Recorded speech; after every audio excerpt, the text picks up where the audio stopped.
Good? Everyone good? The connection is good? Everything is good until it's suddenly not. Generally. Mm-hmm. Yeah.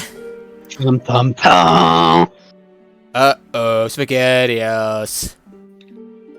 So, hello everyone, and welcome to Dungeons and Dragons and Points of Light. To Points of Light, I am Norvarnak, and I'll be the Dungeon Master, as usual, for Dungeons and Dragons 5th Edition, set in the world of Eberron.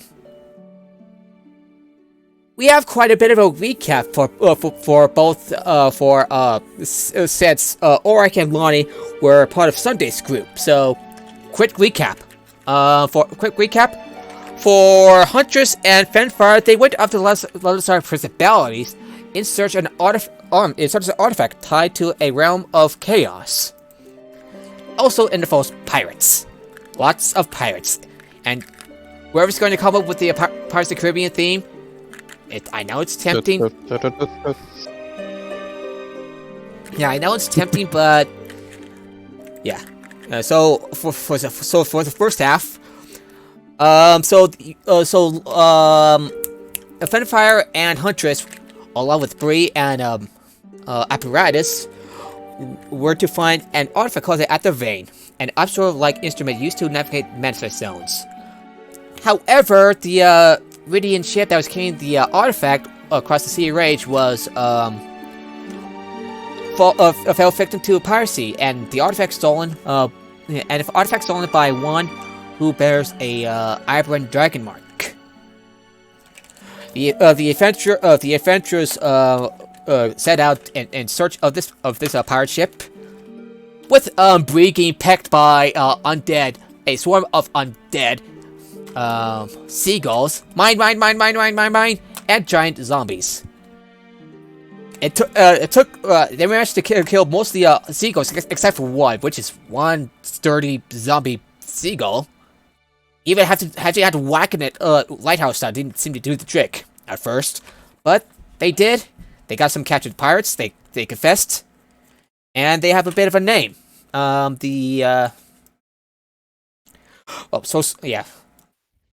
give me a second. The name is Captain Thareth Brightwind. They managed to track a ship, and in a bit of an intense final battle for a pirate movie. They attack her, killed her ship, killed her, and Huntress tries to take the silver dragon, but the silver dragon just disappeared, like Peter Parker that turns to dust in Avengers Infinity War. RIP. Yeah. But he came back, unlike the silver dragon. Spoilers. Yeah, spoilers. That movie's been out. I just wanted a friend. I'm sorry that I start with people before I make them my friends. Yeah. For Lonnie and Auric, they've been sent over to an observatory where Glacia, who's been possessed by some sort of demon, has tried to release an overlord deep beneath the observatory. With the help of a mage named Ilda, she was exorcised, and although in a coma, she's sleeping soundly. Auric and Lonnie were invited, along with Huntress and Fenfire, were invited over to the Stormhold, where our current adventure would take place. And I thought I had this on loop, so give me a second. Whoops. Putting this on loop, so. And now we catch up with our current adventure. Yes? Yeah.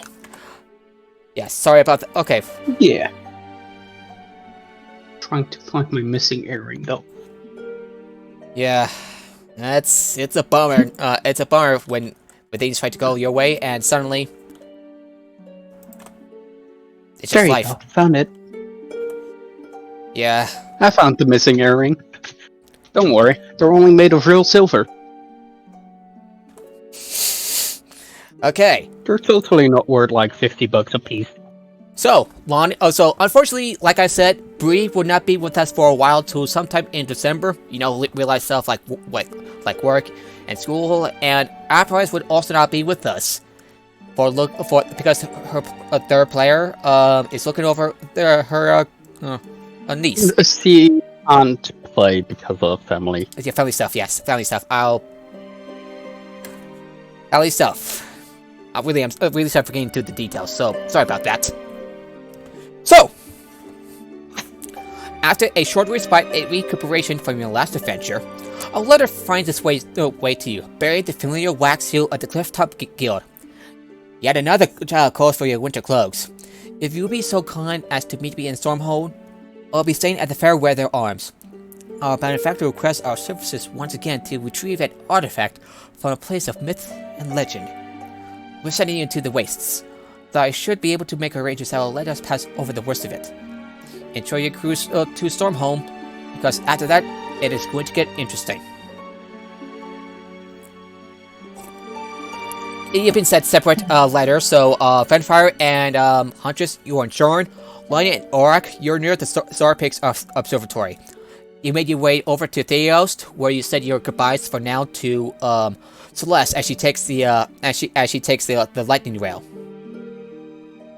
While you take the airship while you take the airship with Glacia on board.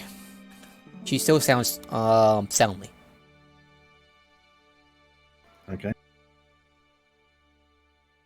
So, meanwhile, in Sharon, Huntress, Fenfire, how do you feel about this? Yeah.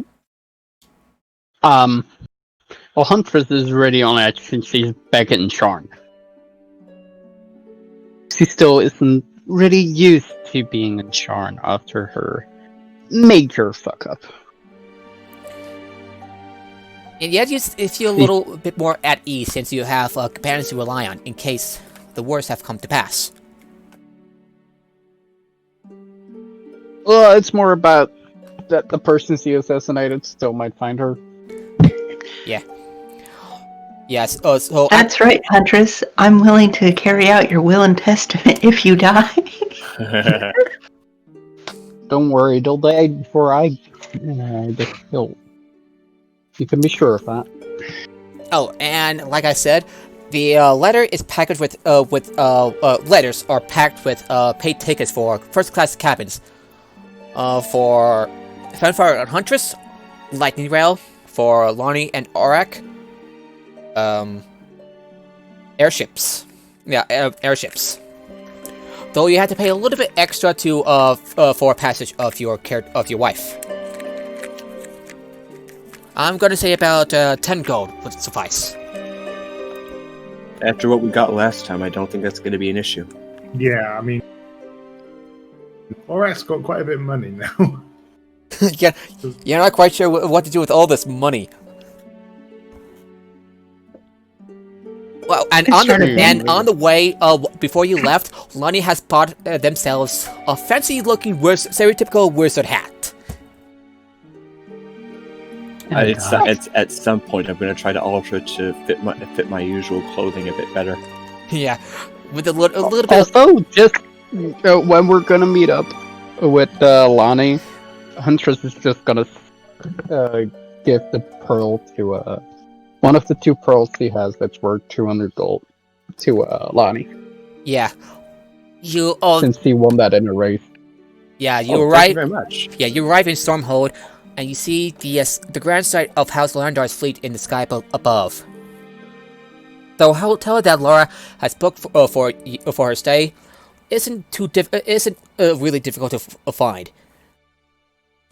You enter the hotel.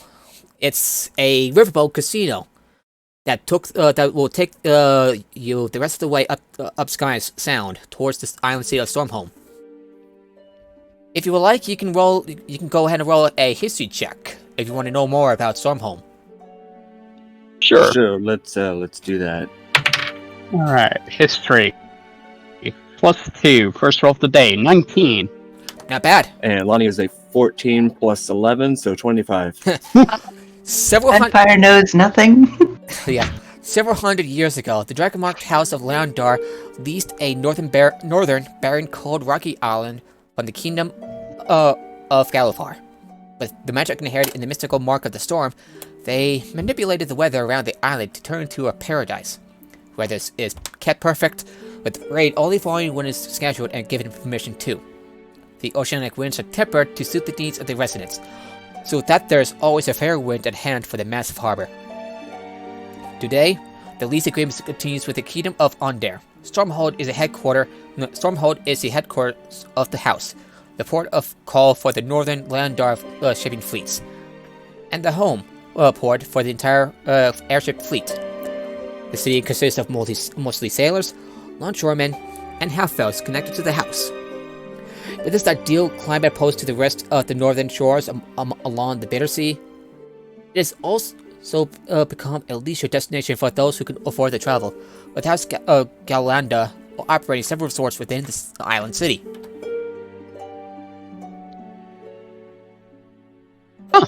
Cool. Flyer. Here, Sapphire, read this. Yeah, and Huntress gives you the exposition, the Book of Exposition. It's a dark and stormy night. And yes, indeed. And all sorts of weird stuff is going on. I mean, I could tell you that before we start the session. Yeah. So, you enter inside, and you see your handler. I'm glad you were able to make it. I have something special for you. The stuff of legends. Lair smiles and seems genuinely excited about the prospect she has for you. I don't know if you know the stories. I'm sure Auric does. In the forest north of the Demon Waste, there's a scar upon the land. 90 miles long, 30 wide, and no one knows how deep. The Lair of the Keeper. Legend tells us the Sovereign Lord of Death and Decay himself lives there. It's faith to also believe that he does, or at least that his avatar does. Something does. The Keeper's strongest and most fanatic followers go there once every 13 years to make offerings to it and seek its blessings. That's the only time we know it leaves Lair unguarded, traveling to the rim of the massive canyon to hold court over its worshippers. That's our way in. This is an airship here in Stormhome. Light, fast, uses an air elemental. At night, with no lantern lit, it's practically invisible. We fly in. This captain is crazy enough to take the charter. We get it to avoid all sorts of twisted horrors of the Demon Wastes, which I'm sure you're quite familiar with, Aurak. Well, and the Sharian tribes, the Galachka, Galachkala monsters, and the titular demons. Gashkala. Thank you. Never could get those names right. My apologies. Oh, and the titular demons. Never forget those. So, we fly in.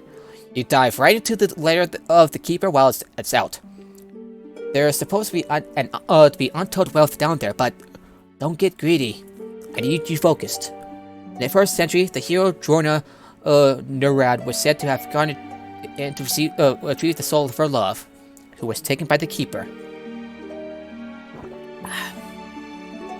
One of the things she came back with was a Dollet-infused kyber shard, shaped like a tuning fork.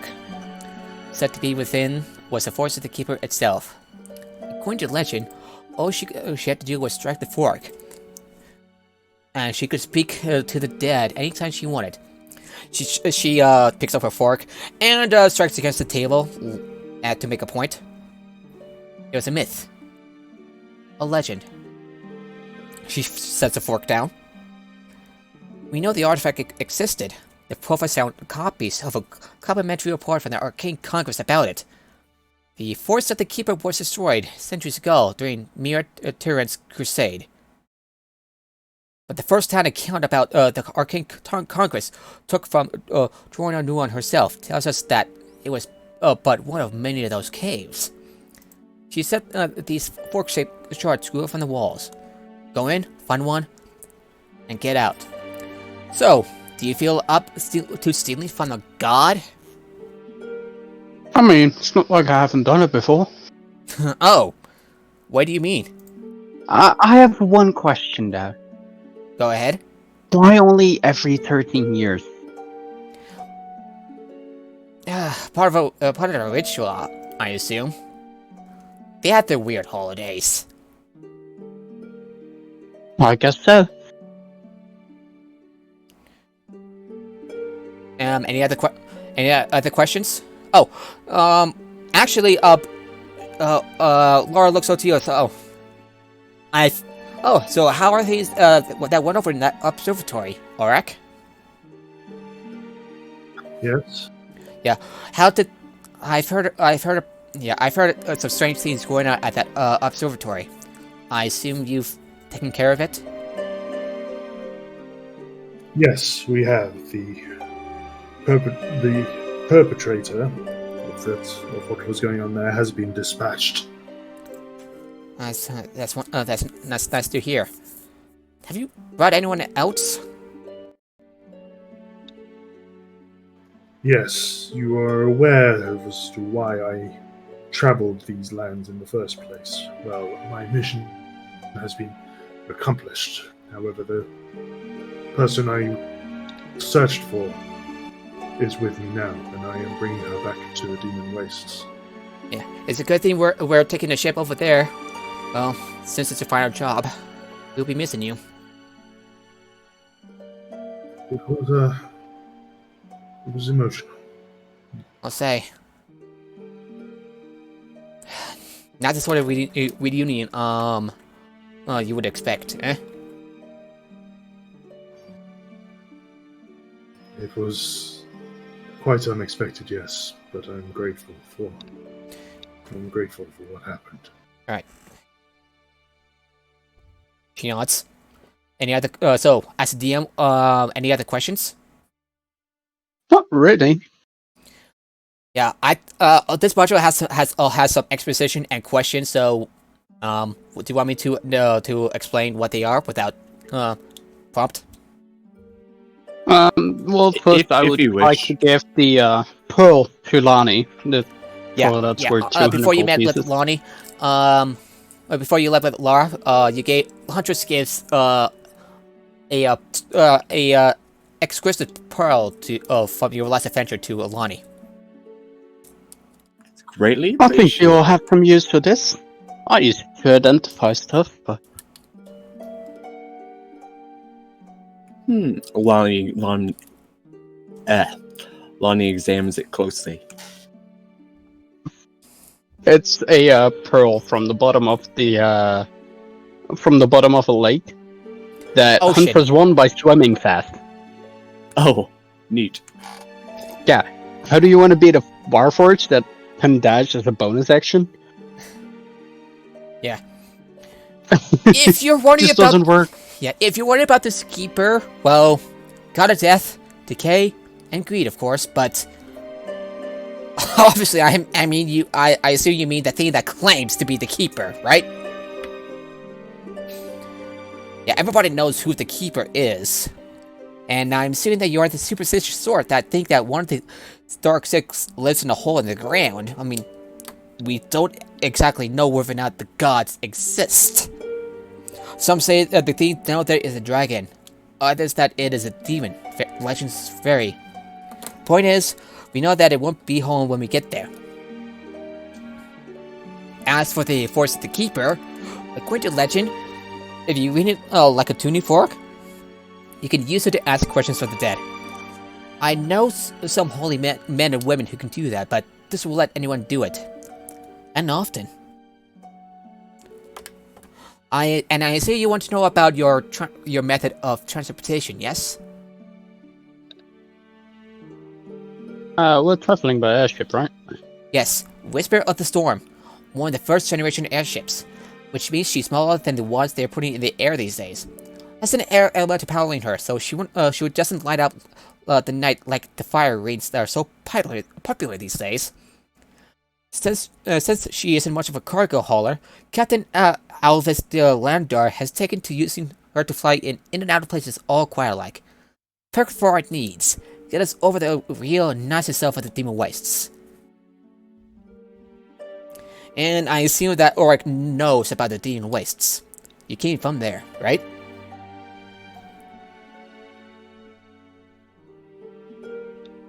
One can only assume. Yeah. Uh-oh. Who knows? Maybe Daryl's growing strength. Yeah, so, Ulrich, she's talking to you. And asking you about, the Demon Wastes. I just hope the connection is still good. The connection is good. Okay, Ulrich, are you there? Hello?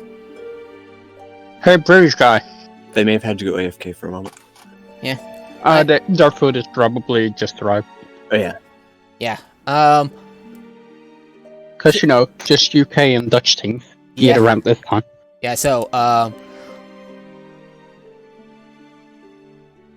yeah, worst place, Ulrich and Laura explains the Demon Waste as the worst place on Corvair. Still looks like the world that did the Age of Demons when fiends ruled the world. If you believed in that sort of theme. They both explained. Land is sick, twisted. All monsters savages. You've never been to the lowest places in Sean, have you? And Laura says, well, there are worse places out there than Sharn. Oh, I know. Just wait till you get to the bottom of Sharn. And I'll bet you were wondering about these Carrion tribes. I mean, are they killable? Obviously, they're savages. They say anyone who has tried to settle that land has died. If they're lucky. And if they're lucky... That means this will be a field trip. Lonnie's amused by that conjecture. Like, they died if they were lucky. Yeah, Ulrich? Ulrich is growling.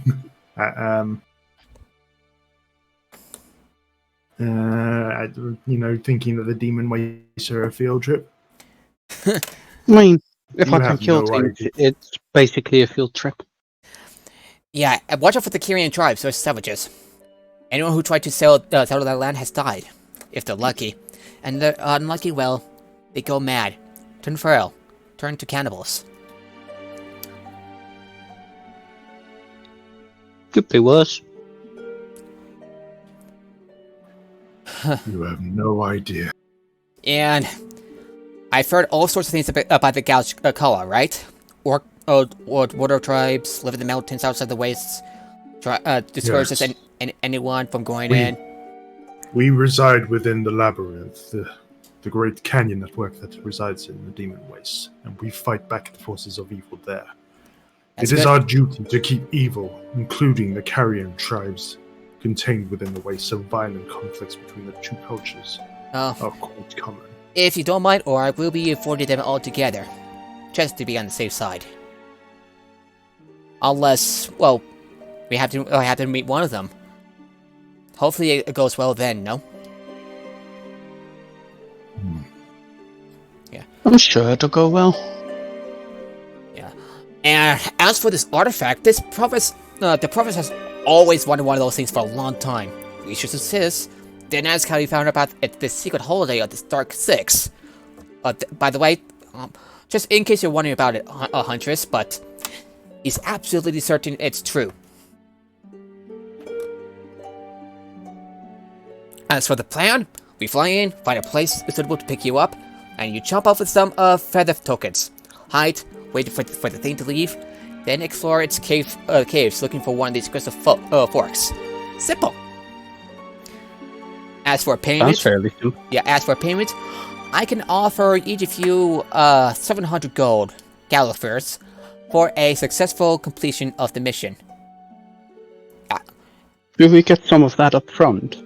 No, it has to be a successful mission, but... So you're sending us into the darkest places on this godforsaken planet. Don't you think we should get some extras to make sure we get a safe return? Roll a persuasion check.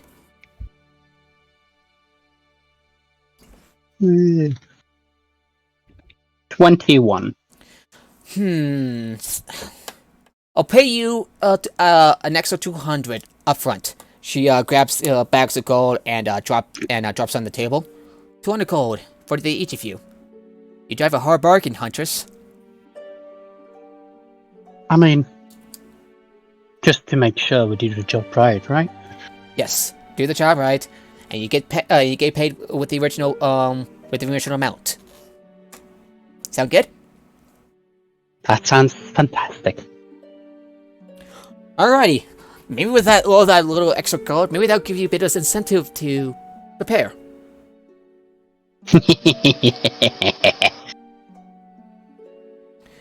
I love bargaining. Lonnie doesn't say it out loud, but is considering in their head the oddity of if you're getting sent to what's possibly a death trap. It's odd to bother giving someone upfront payment, since if they're dead, they won't be able to spend it anyway. They don't say it out loud, but they're thinking it. Oh, I thought the same thing. They're never gonna give it. It's worth a shot, though. Worth a shot indeed. So, I'd love to look through some shop items.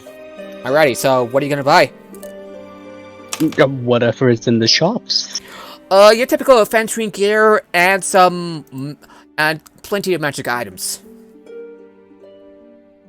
Do they have a repair +1? Let me check. I'm gonna say okay. Let me to make a roll for this thing. Good thing I got my dice ready.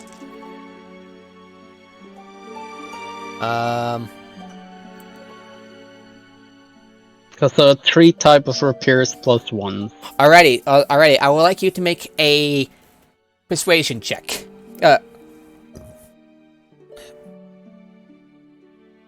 Right. 30-20. Alrighty. Okay. I'm gonna roll D4 times. Gonna get out the foresight die. And you find about a total of 2 items, none of which are a rapier +1, unfortunately. But on the bright side, you get some better items in its place. So give me a second. What do I find? 58, so that means +3 ammunition. Now I'm gonna reroll that. That's kind of useless. I use ammunition. What? It'll be about 20. Yeah. That wouldn't be too useful. Yeah, too useful.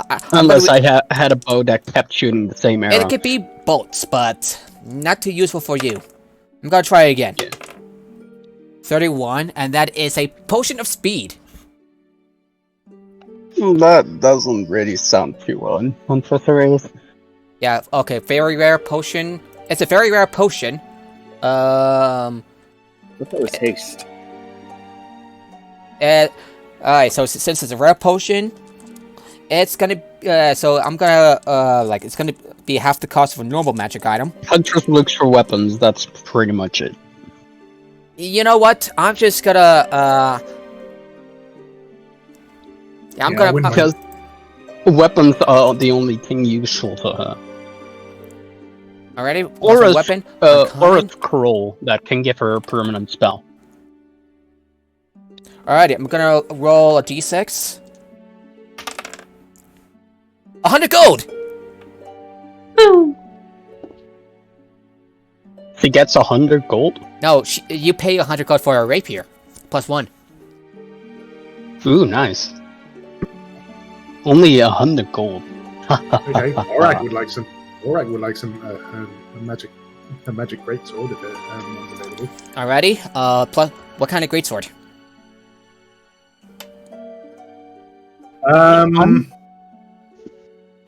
What's available?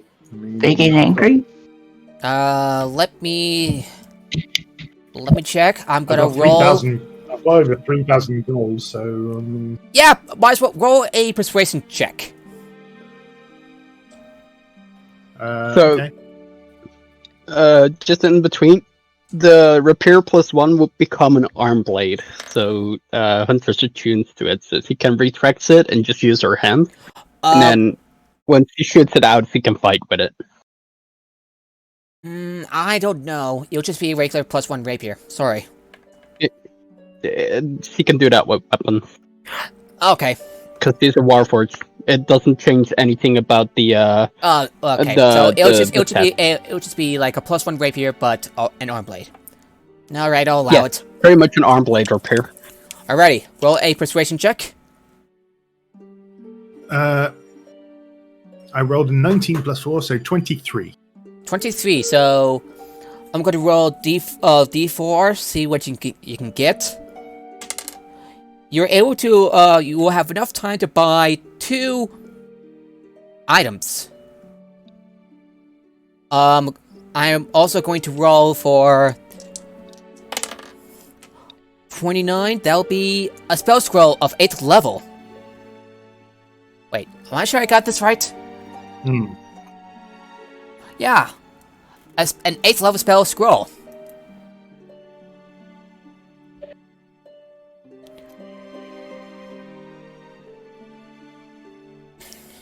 Lonnie's ears perk up briefly. Well, that's... By 8th level, do you mean like as in a character 8th level, or as a spell 8th level? Spell It'll be 8th, spell 8th level. That's Which, given that Paladin spell levels only go up to a level 5 maximum, would be kind of difficult for us. yeah. I'm gonna very rare item. It's gonna cost you. Oh boy, it's a very rare item, so it's gonna cost you 10,000 gold. Yeah, I'm not going to be able to Yeah, buy no. that. What if Huntress bargains a good deal? Roll another we all persuasion pay check. together. Roll another persuasion check because it's with advantage. Oric. With advantage. Or you can just or again because Huntress just gave you some pointers. It doesn't have to be with advantage. I'm going a little bit loosely with buying stuff, so. Okay, 16. Okay, 16. Give me a second. I'm gonna roll D4 on another magic item table, and whoop. And with Huntress's help, so a little bit of time passes by, and you're able to you can afford the time for 3 magic items. Let's go to Okay. 69. Potion of flying. Potion of flying. Okay. Okay, so I'm gonna. Would you like a potion of flying? It's a very rare potion, though. Lonnie How points. much does it cost? 10,000 gold. Yeah, Lonnie points out that she could just cast fly on Orok. Yeah. All right, I'm gonna go for the third roll. 75, and it's a portion of cloud. All this stuff you roll for are for items you cannot afford for. So I'm gonna like Yeah. This I don't think this is doing. yeah. It has some weird quirks when you have some high. I'm gonna try again. I'm sorry. So like, wait a minute. Yeah, I mean, I'm kind of looking more for something that I would actually look for, like a greatsword or something like that.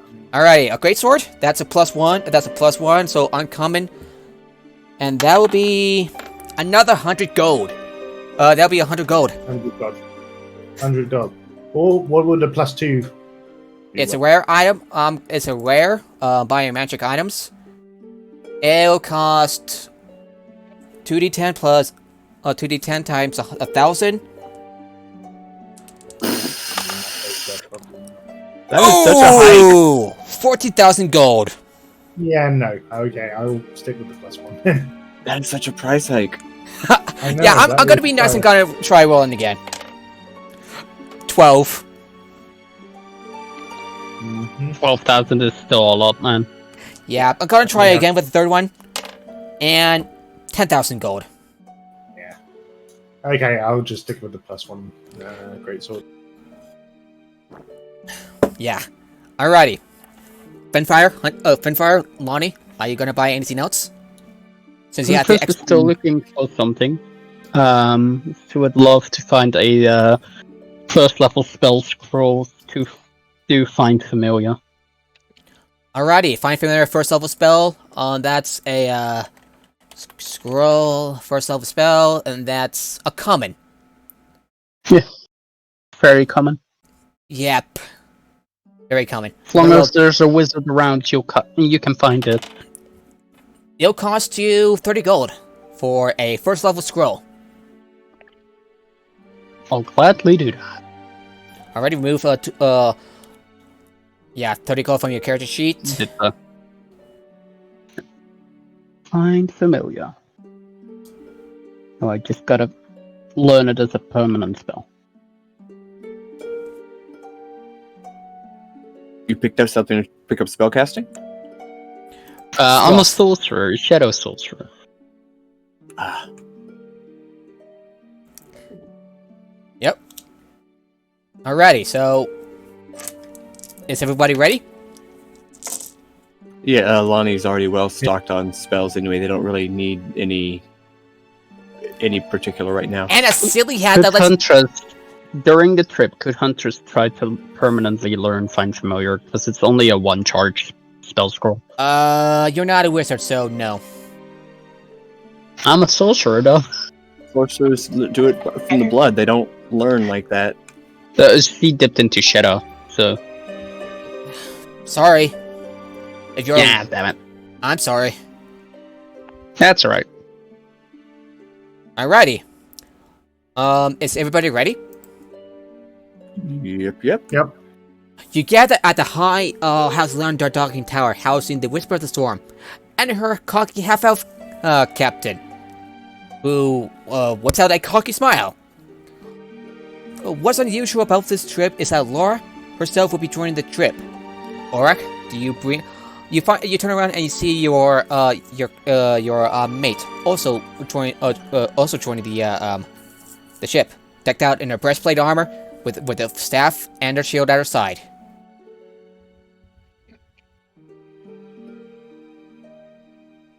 Okay. What is? I go up to her and I say, Russia, you're finally awake. Do you remember it? I'm basically this is the first time I've seen her awake, right? Yes. Right. Okay. At the most. I kind of look at her, and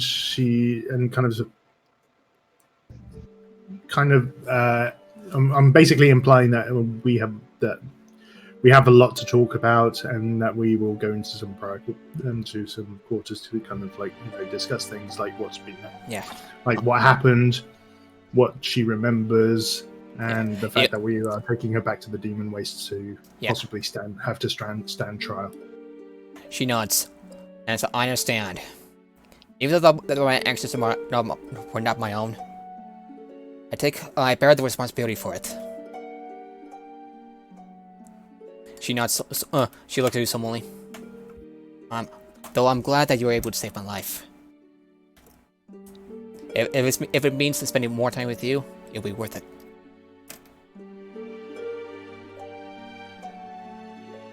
Whatever happens, I will be by your side again. She smiles.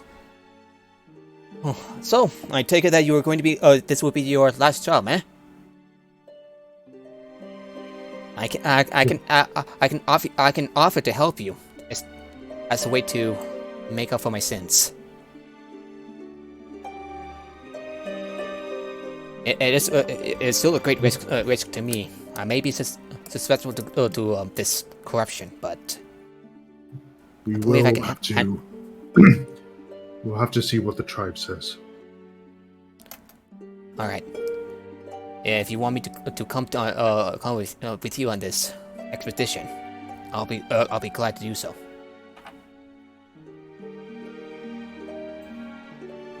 I appreciate it. Alrighty, and she joins the party. Guest party. I'm gonna look for find familiar creatures real quick. Because on the airships, you'll be looking for a familiar. Yeah, you take a look. You'll take a look through the scroll. You study it. You're not a wizard, so you're just kind of like, how does Lonnie do this? I ask Lonnie for tips while I'm doing this. I'm not gonna be just and accidentally summon a Velociraptor. No, that's not gonna be likely. No, that's not gonna be like that one magic item from the first meeting where you can do exactly that with the magic item. It would be funny though. Indeed. And I'm quickly gonna look for familiar. Alrighty, so everybody ready to move on to the next scene? Yeah. The whole time, on the airship, Huntress will just be resting around. Yeah. Whenever she's awake, she'll play with the, active. Since she can't really sleep, she will be playing with minor illusion in her hand, like she has been doing. Yeah, Glasha sees this and she seems stronger magic than this, so she just observes and watches. It's a shadowy black version of the surroundings. As it starts becoming more lively, more accurate to what is actually around them. Just in her hand palm. What sort of magic did you find this? Did you came up across on? A very dark place. I'm not sure you'd wanna know. I believe I do know. It's the plane. Let me look with the name of the Eberron plane of shadows. It's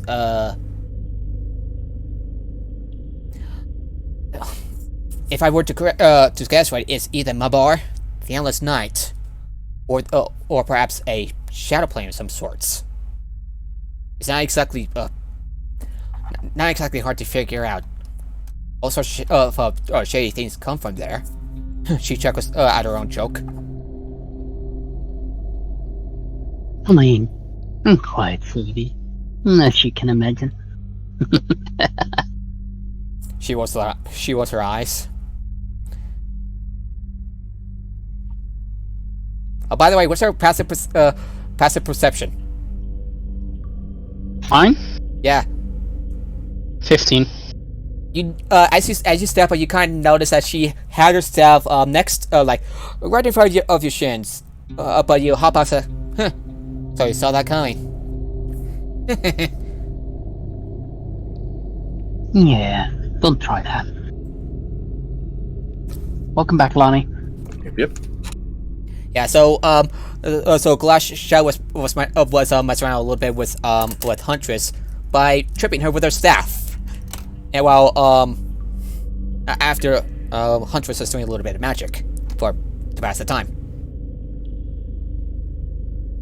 The airship makes its way northwest from Stormholm across the Elden Bay and towards the Demon Wastes, and to the lair of the Keeper. The altitude makes the bite of the cold northern air even worse as the airship, the whisperer of the storm, dares the skies of the Demon Wastes. Now that the sun has set, with all the lights on deck extinguished, it is nearly invisible and silent in the sky. However, the radiant cybers and moons of Eberron offer enough light for you to see the blasted wasteland below. I said the passage says below, but I'm pretty sure that's a typo. It's a chill, inhospitable expanse of Badlands, said to be home to nothing but cannibals, monsters, and demons. About an hour after sunset, the land ahead darkens, looking as though the world comes to an end. Ahead, the twisted backlines drop off into nothingness, a vast, open hole yawning wide ahead of you. That cannon is said to be the widest and deepest in all of Corvair. Guild Handler Lara stays beside you on the deck. Within its depths lie the lair of the Keeper. Look. She points to the lights and fires near the rim of the massive cannon. The Keeper's faithful gather to make deals with their god. The ceremony is supposed to happen at midnight. Could last days, but don't count on it. That will be your window to enter. Just make sure you wait until this would-be god leaves his lair. And she hands out feather tokens to each of you, including Glacia.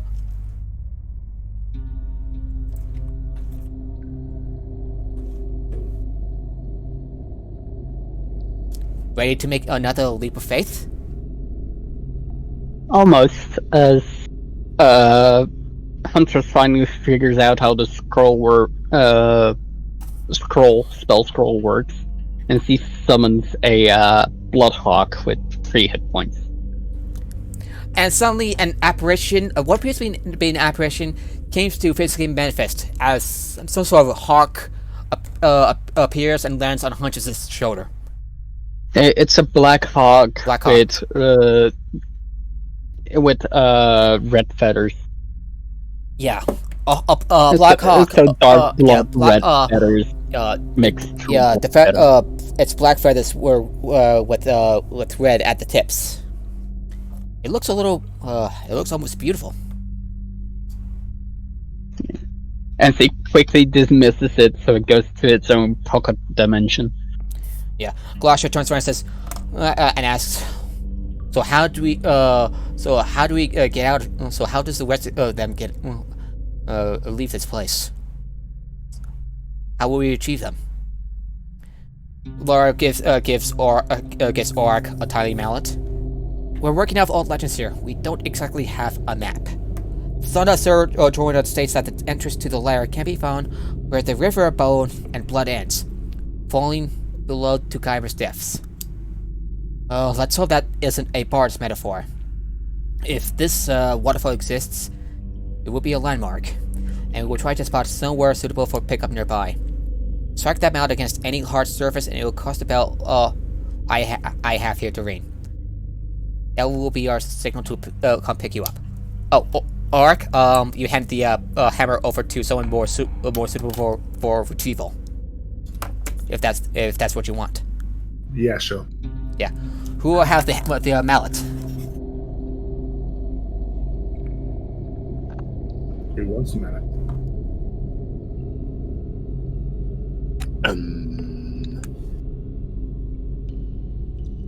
If no one wants it, then I guess Auric or Lonnie can just hold it then. Yeah, Lonnie holds on to the mallet. Okay. It seems to be small in Auric's hands, but it's equivalent to a regular-sized mallet in your hands, Lonnie.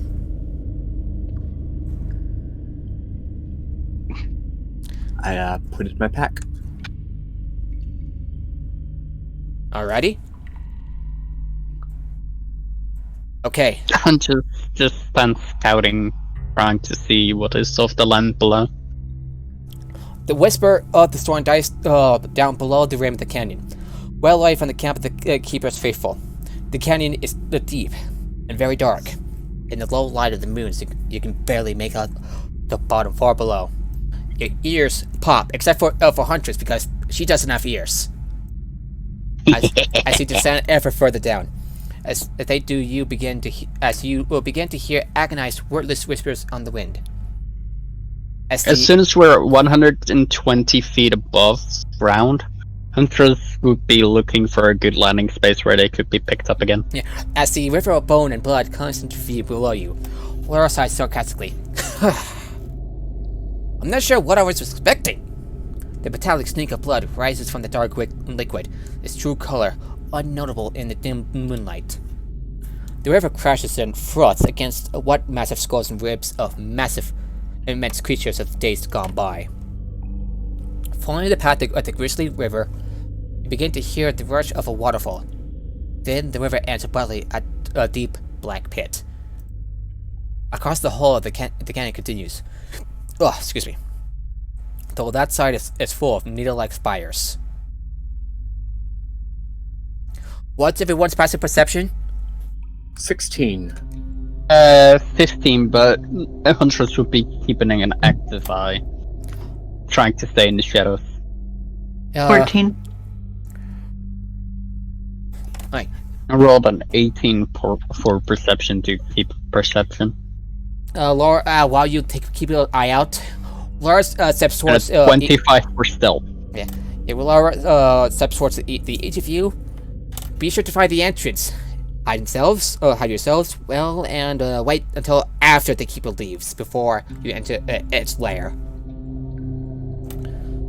Lonnie and Huntress, you can see a wide flat area suitable for a jump to the right of the riverbank just before the pit. Nearby, there also appears to be a ledge that should be suitable for pickup.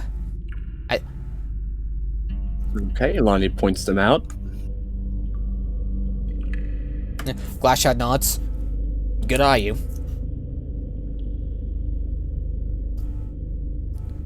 And she leaps down to the spot. I Beautiful. immediately We go follow then. that. A leap of faith! Salto! Yeah, ready, and before she leaps out, are you ready to take your leap of faith? Already going, For the signing off. umpteenth And time. jumps off. As you leap over the side of the Whisper of the Storm and begin to freefall, you realize that you are higher up than you thought. The ground is now rushing about you as nearly as fast as you expected. Let me try again. As you leap over the side of the Whisper of Storm and begin to freefall, you realize that you are higher up than you thought. The ground is now rushing up at you nearly as fast as you expected. That is when the true size of the place hits you. The pit, the river, the bones of those titanic beasts are so much bigger than you thought.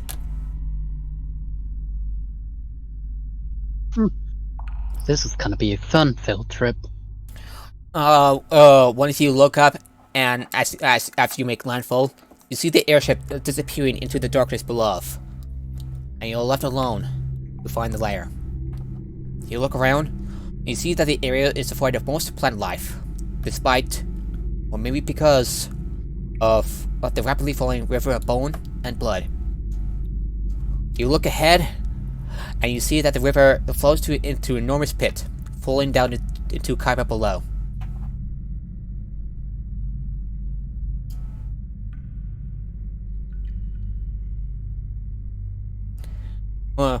Glacier steps, Glacier warns you, be careful. This water here is poisonous. I recommend you do not drink this stuff. But it looks so Don't worry, I appetizing. don't drink.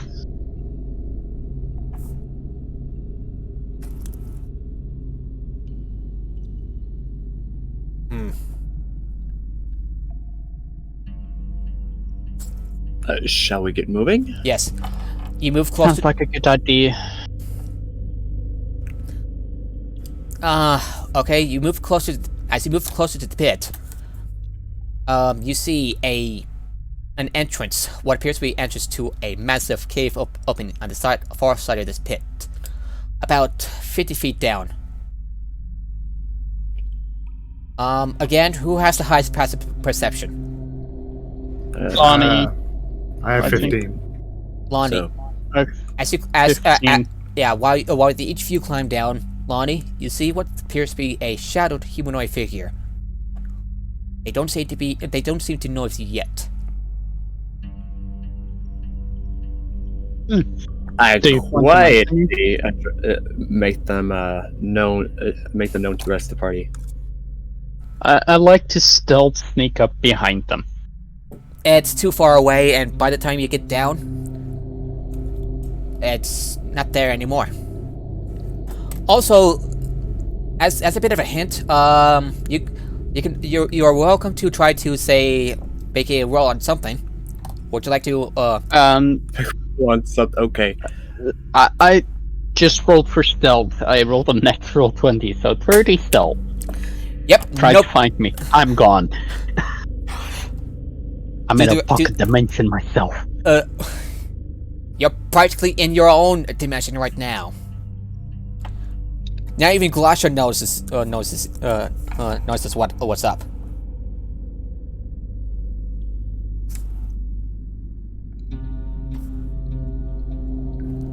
And I start looking around to see if there's any sign of other creatures than us. Lonnie will roll history to just see if there's any context that might be gleaned about the figure. Go ahead and roll a perception check. Perception. Okay. Huntress roll perception for looking around to see if she can find anybody. That was a dirty 20. And Lonnie just rolled a 12, so plus 6, so 18. Huntress, while you were looking around, you did find a crack in the wall far to the right of the entrance that might offer another means of entry. Alright. Huntress appears for a second and points it out and then disappears again. The ground you stood on begins to rumble. Perhaps it is probably a good time to hide. There are many hollows and crags, and outcroppings of bone that you can hide below, behind, and within. Huntress has already disappeared. Yep. Huntress has pretty much disappeared. The rest of you, I would like you to make a stealth check.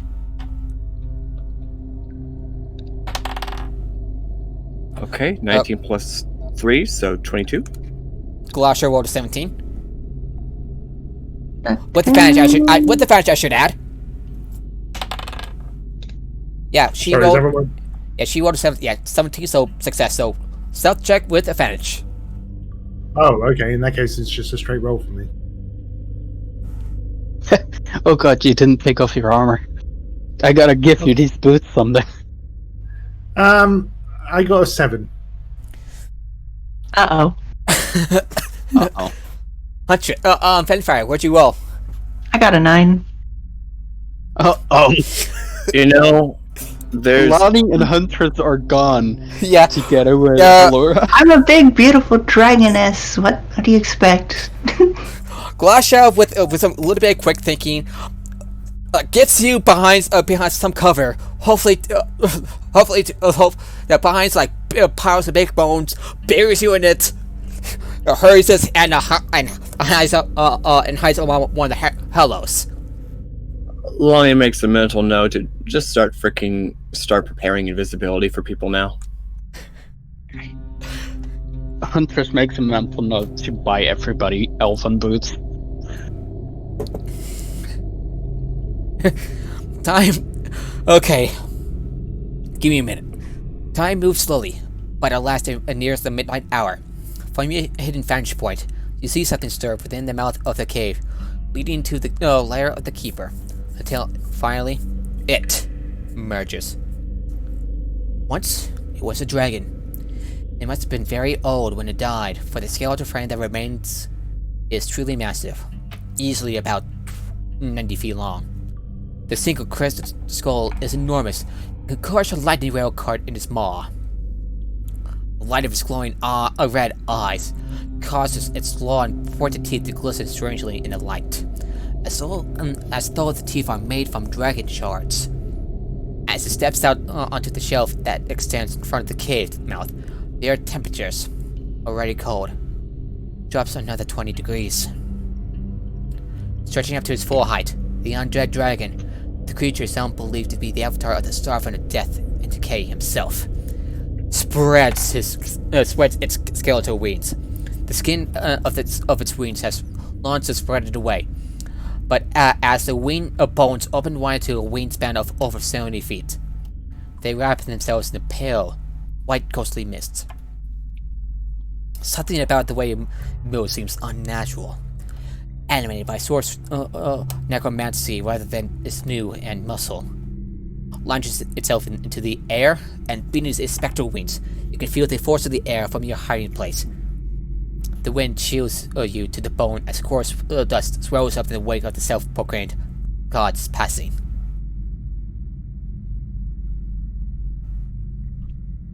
Lonnie, your perception 16, right? Yep.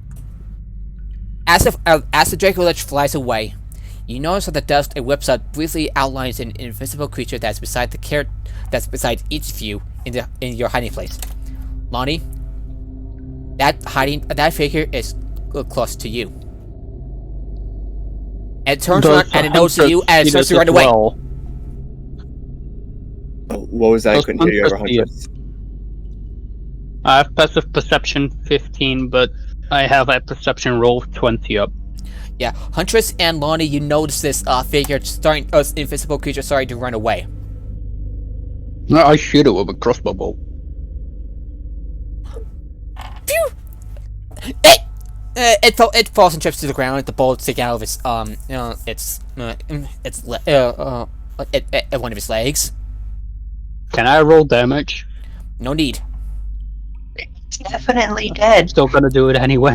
It's still breathing, and the form its form appears, and what appears to be some sort of imp. It looks up to you with its beady eyes and just like, It took 50 damage, by the way. Do you knock it out? It has 51 HP. Do you knock it out? Yes. Yeah, it's knocked out. You wake it up. It looks up, and it looks like. I have pinned it to the ground. With a rapier stuck in it, so it can't escape. I want Mercy! if you make more noise. Mercy! Mercy! Silence. Hey guys, I caught a new pet. Huntress, we talked about that. That's not how you get the pets. Yeah, but this one is still alive. You didn't kill the last one. They pushed away. Is that a demon, by the way? Yes. This Yes, this one is. It was Byrex. Okay, alright goes up to Wait, Mercy! Byrex, this one can tear you. Lonnie brings up the Huntress tries to semantics prevent Orek to kill it. Lenny brings up the semantics that, well, technically, if it's an imp, it's a devil, not a demon, but... Orek, don't kill it. Information, This one has then inf- kill it. This one has information. This one is barracks. This one is eyes for the watching at the lair. Well, tell us all you know. Glasha says, "Who do you watch for?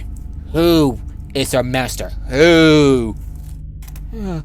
This one watches the lair of the dead Rin by the will of his masters, the lords of dust and Ashkatakala.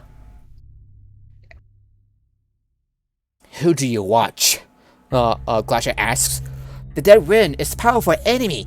Enemies must be watched. This one watches. Glasha asks, "What can you tell us? What can you tell us of the lair?" This one, and the imp answers, "This one does not enter. The dead. This one does not enter. The dead fill that place. The Rin leaves rarely. The entrances are guarded." Glasha asks, "What guards the entrance?"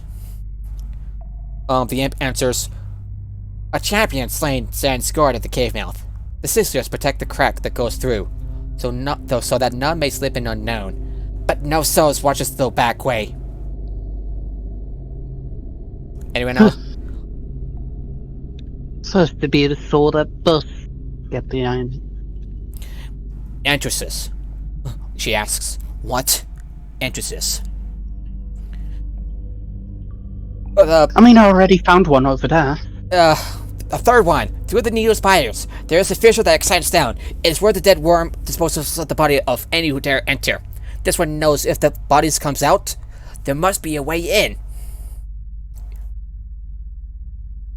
Sounds reasonable. Why dispose of the bodies then, imp? And the imp answers, "Flesh does not interest the dead worm. Souls he desires." Good thing I'm soulless. Warforged has souls. It's Huntress. I think I count as having two with my cat. Huntress doesn't have a soul, she just sold it for shadow magic. That would be more of a warlock thing, but okay. So, Yeah. what are you doing Fuck with being a warlock. So, you have the imp You have at your to answer mercy. to demands. You have the little imp, weakling little imp, at your mercy. What would Shadow you- sorcerers basically Or- just pay up front. So, what will you do now? Orek, have your way. Are we going? I look at Glasha to see how she responds to killing the devil. She nods as she steps away. I bring out my greatsword and I just stick it right into the imp's body. And before it cries, you cut his head off. Huntress retracts her rapier and grabs the bolt so she can reuse it. Lonnie is now mildly annoyed that we are in the middle of a mission, so she can't take the time to investigate the corpse of Devilkin right now. I mean, I can put it in my backpack. Please. Alright. And, Now that we don't Huntress have stuffs the anything imp's body around in the it- bag of holding. Alrighty. Now that we don't have It's dead anything already, that's not already around anymore, I'd like to cast Pass Without Trace. Okay. Ooh, how much bonus do I get? Plus 10. Oh, so I can roll a 40. Nice. Good thinking. So basically, I can't roll lower than 21. Actually, Pass Without Trace is can only be used on yourself. No, Oh yeah, it rescue can- you and your no. companions from detection. For the duration, each creature you choose within 30 feet of you, including you, has a plus 10 bonus to dexterity stealth checks and can't be tracked except by magical means. A creature that receives this bonus leaves behind no tracks or other traces of its passage. Yep. So basically, Huntress is more than invisible. You have I realized that was a druid spell. I'm like, oh, I should definitely be using that. yeah, you have Huntress. You have passed through time and space. Anyone who has ever had any recollection of you no longer does somehow. I don't Time know. to play with a new character. I rolled a 35 total. I only rolled 15. I still stand by my case. So which backup character can I play now? I have 3 of them. Yeah. So anyway, so you have 3. Yes, so you have 3 ways to enter. Which one would you enter? Back entrance, side entrance, or the main entrance? Huntress found a secret entrance, right? Yeah. But I'd like to send her familiar if you in. recall correctly, a champion that was slain times guarded the cave mouth, and it mentioned a crack that is protected by sisters, and it says that no souls watches the back way. Huntress summons her familiar and just lets it scout out everything. She can communicate with it as long as it's within 100 feet telepathically. And I can see through their eyes as long as I just Alrighty, stand somewhere. the front entrance. You take your familiar takes a glimpse. Inside there appears to be ghostly apparitions, armed to the teeth with armor to boot. Alright, and I return my hawk. You also take a look at the side entrance, and you also don't see anything. You take the back entrance, also nothing. Which one is easier to traverse from the back entrance and the side entrance? You remember the imp saying something about sisters, and it said that no one is guarding the back entrance. Alright. What did you say, Vampire? She'll be right back. So, Alright. you. I think the back entrance is the smartest one.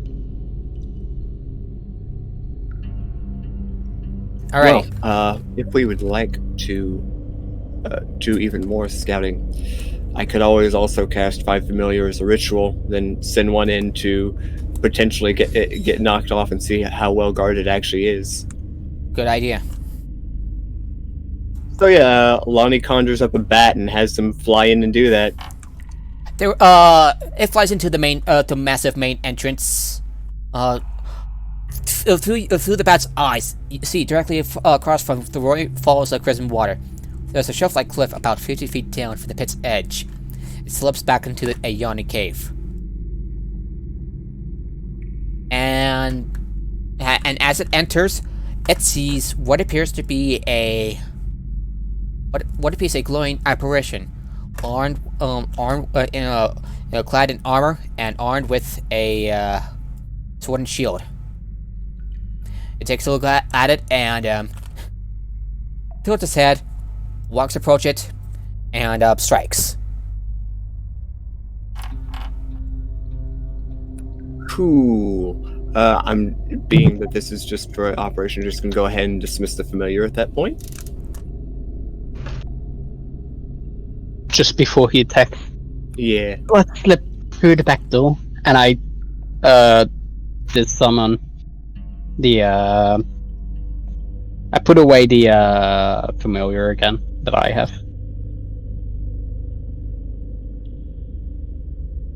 Oh, and by the way, as soon as you enter the place, you start to feel a sense of ennui, of apathy. Why are we even on this trip? Wait. All senses within. What do those words mean? Yeah, As non-native ennui, English like speaker. you just feel. It means you don't feel very much Yeah. impetus. You don't feel much You feel drive. nothing. You feel nothing. Oh, You have this. just the regular way Huntress feels. Lack of interest, enthusiasm, or concern. Yeah. As you step inside this lair, So, basically Huntress. as you step inside, you feel a sense of existential dread and ennui. All senses seem slightly dull and numbed. And you find that the callers of sounds, including the sound of each of your voices, seem dull, listless, and uninteresting. Would you like to make an Arcana check? Yeah, Yeah. I'll do that. Same here. Probably going to be my only 20 for the night. So that's a 30. That's a 31. Nice. Because the tour is just a 33. Yeah, this apathy you're feeling is a result of Dor's field of entrapment bleeding over into the world of Eberron. As Dorlith is the realm of the dead, the final resting place for all mortal souls. Dorlith is not a punishment. It is not a reward. It simply is. After death, mortal souls are naturally drawn to this plane, becoming shades of their former selves, and starting a gradual fade into nothingness. Similarly, living mortals who travel there run the risk of being trapped by the apathy that pervades the entire plane. Many believe Dorth is a place of transition, and those souls that fade from Dorth continue their journey to the celestial realm where their sovereigns dwell. Either see it as oblivion, and seek ways to avoid the souls ever going there, or attempt to keep the souls of the damned from fading. Whenever Dorth is conterminous with the material plane, souls can slip through and manifest as ghosts, and resurrection magic can pull more than what was intended from the realm of the dead, often spawning incorporeal spirits. When the plane is remote, resurrection magic is all but impossible. Lonnie goes ahead and exposits that and then goes, neat. Huh. I still feel the urge to just look around to see where the valuables are. That's it. And as he says it, she looks around and she can't see any valuables. Yeah, beyond the pit, you weave your way through the needle-like spires that range anywhere from the handspan to as tall as an oak. You walk carefully, and watch your step to avoid a new and unwanted foot piercing. After some time, you approach the gully, and inside, you find the first plant life you've seen in this blasted canyon. A studded tree with bone white wood, stiff, prickly gray leaves, tiny white flowers, and gray berries. Down among its gnarled roots, you see a number of bodies, and beyond it, you see a cave entrance. I'd like each of you to roll a wisdom saving throw. Wisdom saving throw, don't I have advantage against those? Is the 13. Glacier rolled a 13. Don't forget you have 16. plus. Don't forget if you're within 10 feet of me, you have +4 on your. Plus saving 7. throw. Total 17. Although, like I said, total 20. 26. although your senses are total little, you don't feel any different. Wait a second. I feel like I just avoided being doomed by my own emotions. Alrighty. Or What's the lack rest of of you them. rolled? 20. Lonnie? I was going to ask, is the effect supernatural in nature or magical? Yes. I'm gonna say yes. Cool. And I only ask because gnome and their protection for wisdom saving throws and such. So that will be a 16 plus 7. So yeah, it's over 20. I'm good. Yeah, you feel more of the Inuai and the dread building up from the from this cave, but otherwise you don't feel any different.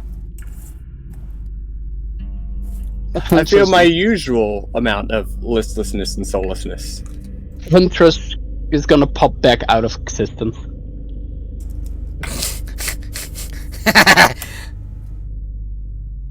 Well, that would do it. 39 total if Pass Without a Trace is still up. It's still up a lot Fucking now. 19. I am gone. Alrighty. So what will you do now with the tree and the corpses below?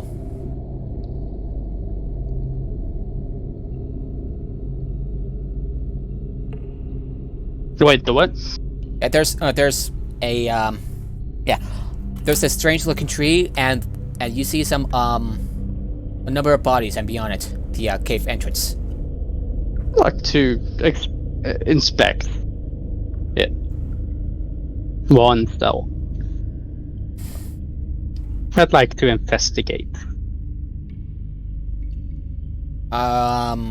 Okay. Lonnie, what about you? Remember, 39 stealth. It doesn't seem to be aware of you yet. It's pretty hard to be aware of me. For investigation, I rolled natural 20 for 25. Okay, so I'm rolling stealth and investigation. Go ahead. Okay, Or so do you have anything that might be useful because you're a paladin? What was that? Sorry, Do you have anything that might be useful since you're a paladin and stuff? Is it just a skill check? You're a paladin. You might have some sort of holy powers that might aid you, like detect. Well, I have divine sense. Yeah. Alrighty. I mean, I can sense anything either affected by the Hallow spell or know the location of any celestial fiend undead within 60 feet. All right, you came to be aware that the souls that lie beneath the tree.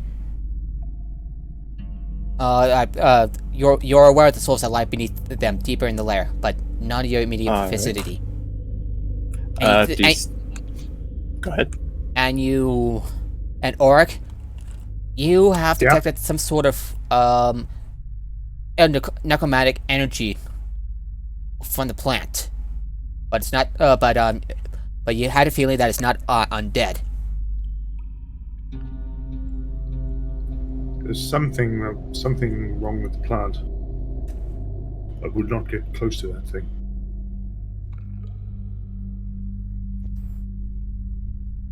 Alrighty, so 29 stealth, but in spite of your best efforts, you can easily smell the stench of death, and decay coming from the rotting pile of corpses tingled in its corpse. And with the grown, the tree lurches forward, uprooting itself, and as it lumbers forward, its roots with wreaths like tentacles passing corpses to its bows. Oh my god, 39. Okay, the stench is horrible. Ugh. Wait, what stench? I don't smell it. Warforged doesn't smell. Of course. I mean, they do smell, but they don't smell others.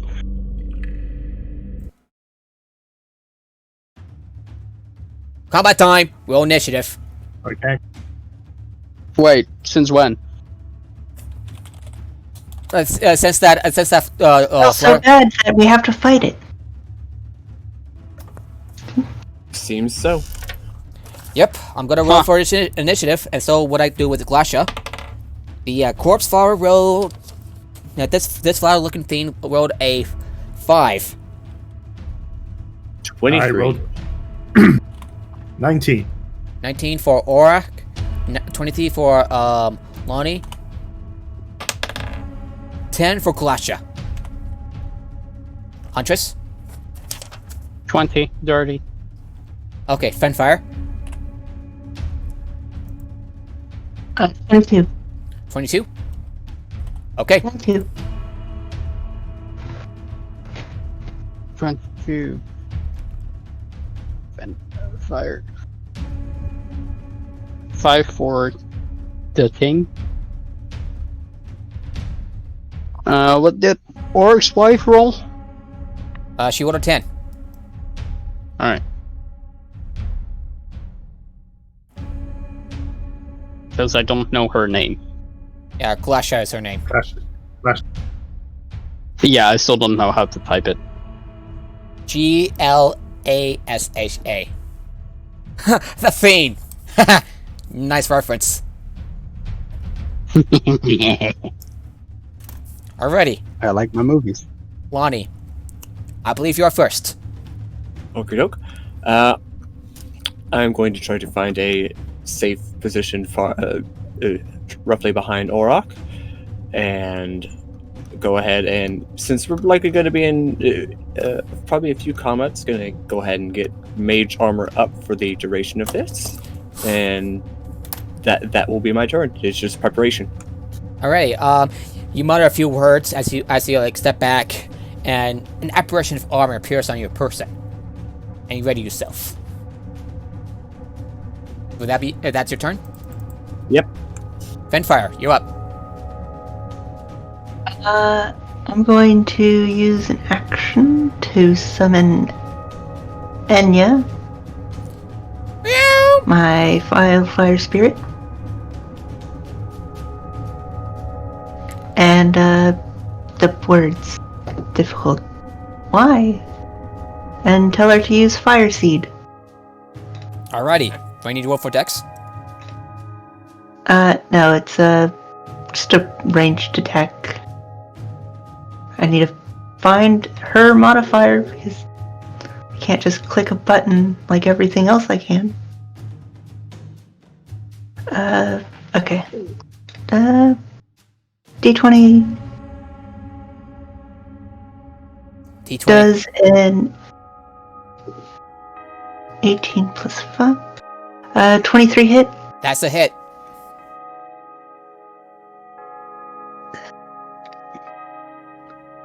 It's a D6. 5 damage. Alrighty. It spits out a little bit of fire at the corpse flower, and it gets on the this flower-like being. Fire bursts into fire. For how many points? 5 points? 5 points of damage. Fire damage. Okay.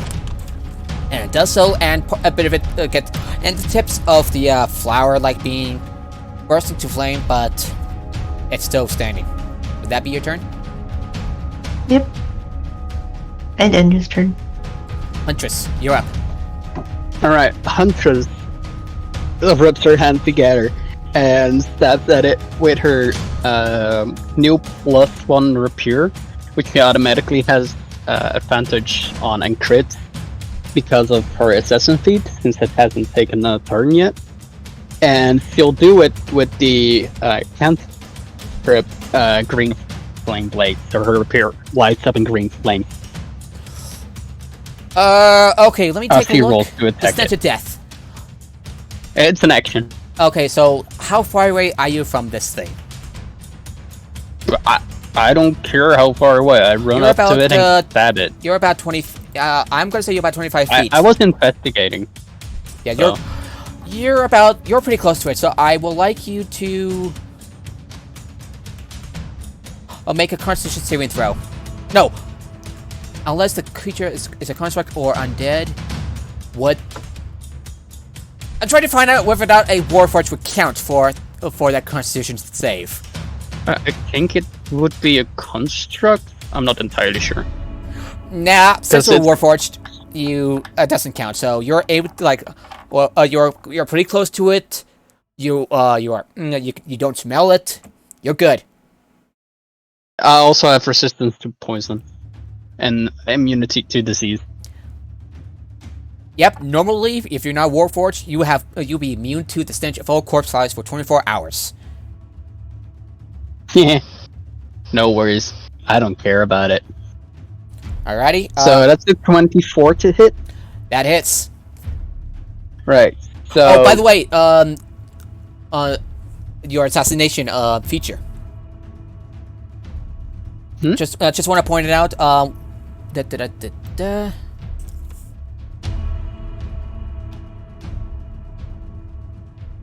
Yeah. So are you gonna use your feature since your character's an assassin?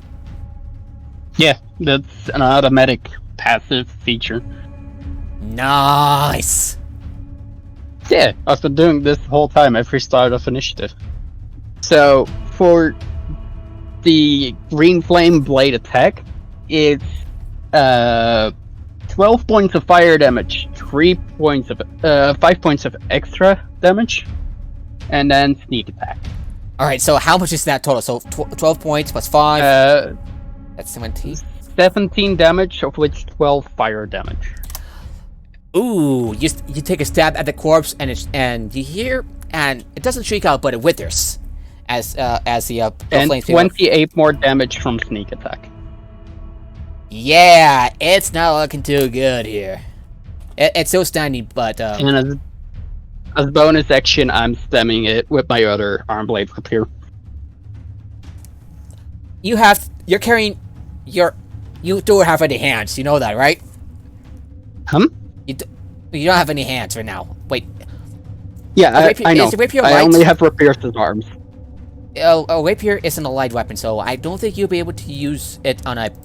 Oh, then I wouldn't grow out the second dagger. Then I would grab a dagger instead of putting out the second one. Alrighty, make I your thought attack. it was with finesse weapons as well. Nope, light weapons like short swords. Yeah, you have to. Well, no, you can only do a 2-weapon attack if the first weapon you attack with is a light weapon. The only way you can not It's a dual wielding feat. is with the dual wielding feat. Alright, because I thought it was with the finesse No. weapons for rogues as well. No, both weapons have to be light in order to be able to attack with both weapons on a turn using the Right. feats. So, as the secondary attack, could I still attack with a dagger then? Sure, I think so. As a bonus action? Yeah, bonus action, just a D4 damage for your attack. Okay. That would be 24 That's a hit. to hit. That definitely hits. And that is... Wait, does the +1 from the dagger count Yes.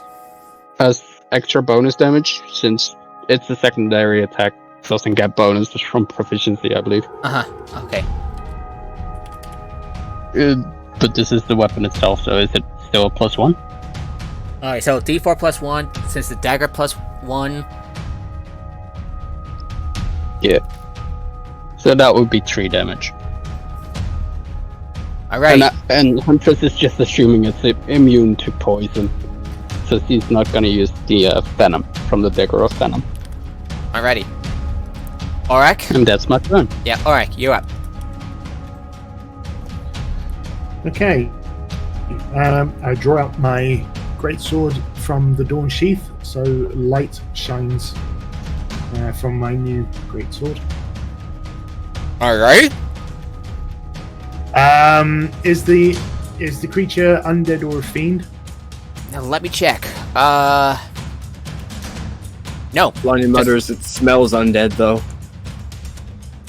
You don't detect anything undead from the plant, so no. Okay, in that case, It just smells like it. Yeah, it smells bad. in which case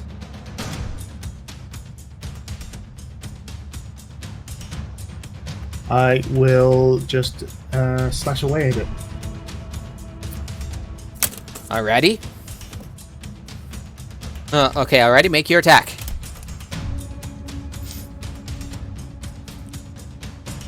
That's a 19. That's First attack. that's a hit. And I rolled a 3 and a 2, but I'm going to re-roll the 2.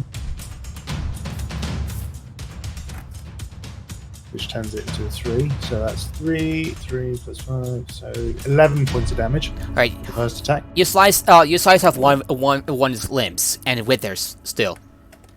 It's not looking too good, but with a couple more strikes, you're pretty sure you can defeat it easily.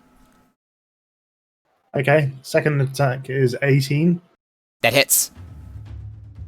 And just to be sure, I'm going to use level 1 Divine Smite. Go right ahead. Okay, so the Greatsword attack is 14. That hits. No, I mean as in the damage. Oh yeah, 14. Yeah. Okay, so total.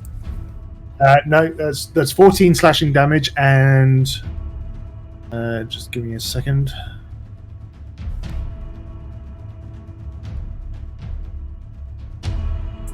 And 14 radiant damage from the Divine Smite, so that is 28 points of damage. Total. Got it. Yep. Alrighty, so it wear this as your sword glows and slice off one of the limbs.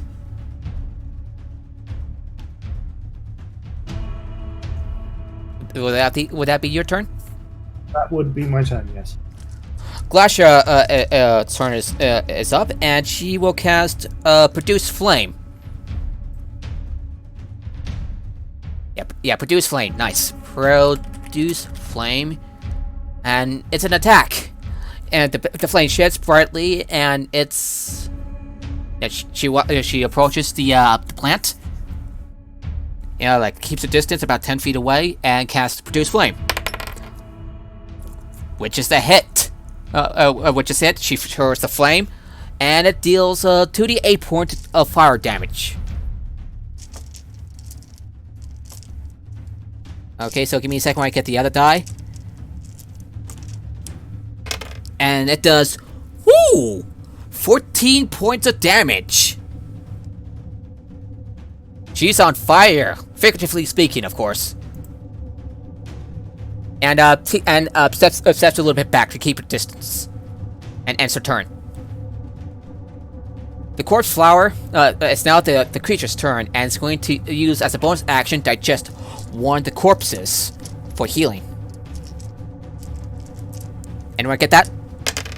And as the vines devour the corpses, it heals for 8 points. It gets back 8 points of healing. Anyone get that? Okay.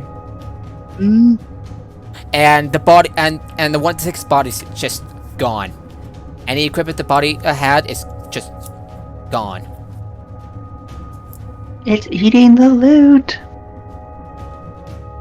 I can do something against that next time. And in its place, a zombie pops out of the corpses and shambles towards you, Oric. Okay. And it's going to roll for initiative, and it rolls an 8. But 8, 8, and then a, okay, and that,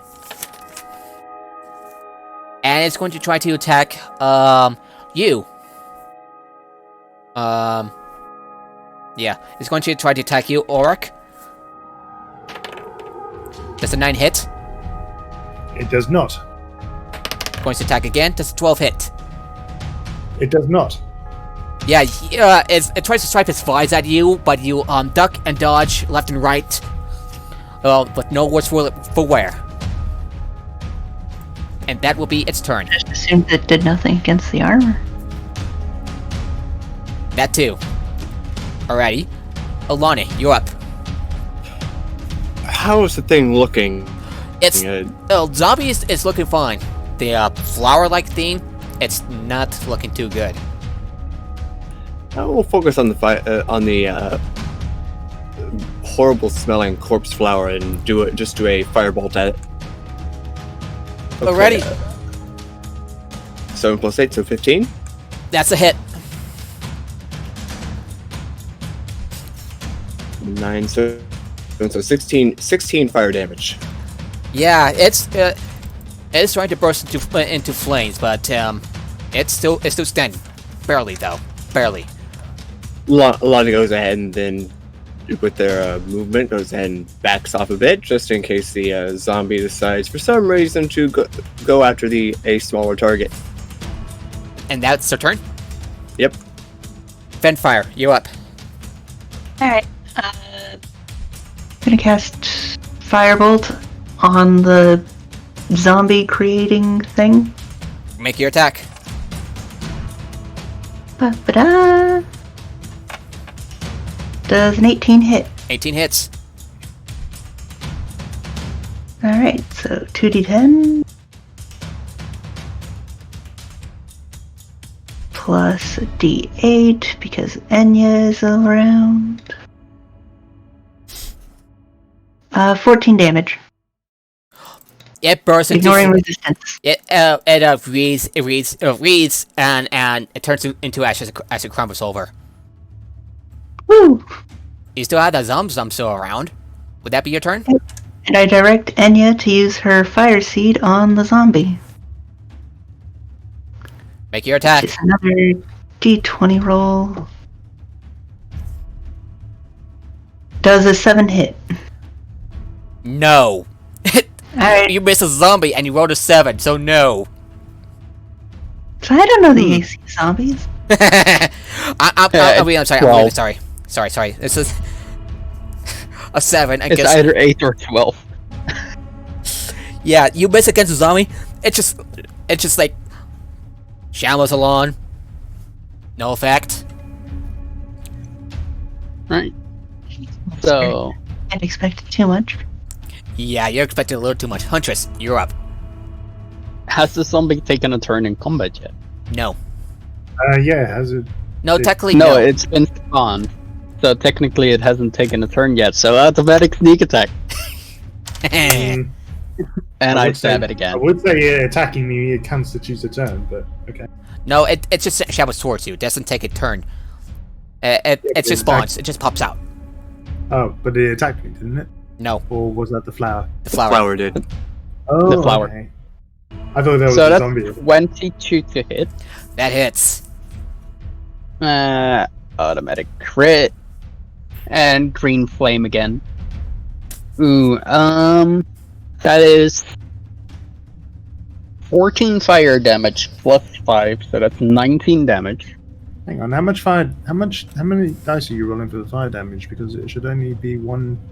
It's only one. It's It's cantrip. 1d8, but it's a It's a cantrip. crit, so it doubles. Oh, It's a yeah, cantrip but, that requires you to take an attack action. yeah. I was just wondering because I was wondering if you were like the secondary attack only affects another person, not the same target. So. No, No, different if there's a second person around the enemy I'm attacking that is also an enemy to me, the fire hops over and does an extra fire damage die against the next person.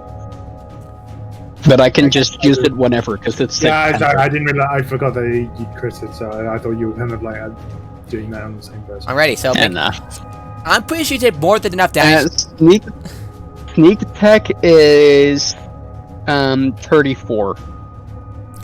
You kill that zombie good. I see you pierce through the zombie through the chest. You brought it up. I say you hear the cracking of flesh and bone being torn apart, and it groans. It groans for a little bit. Oh wait, it's a zombie. I So believe 34 it's double. I believe it's double its damage, so I automatically demolish it. Yeah. Double its HP in one attack Yep. to automatically. It drops permanently dead. kill It drops dead. Long live being an assassin.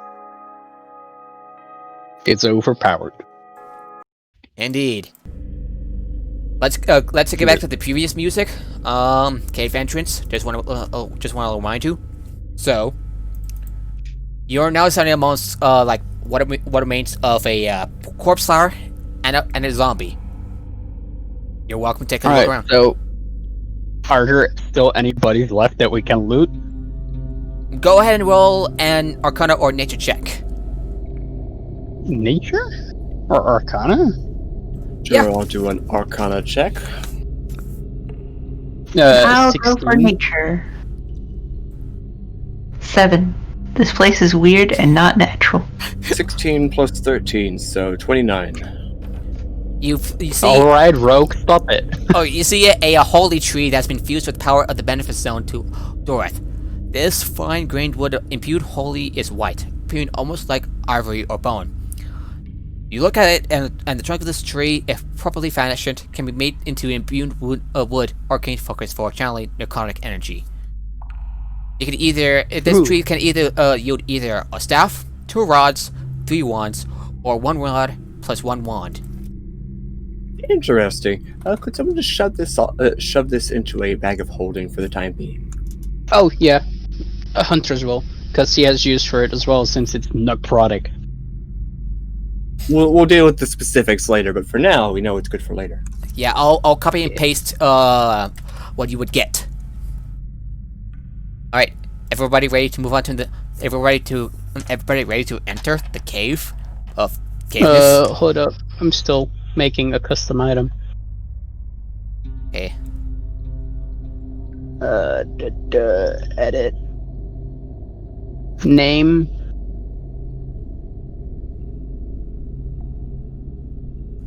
Notes. And description.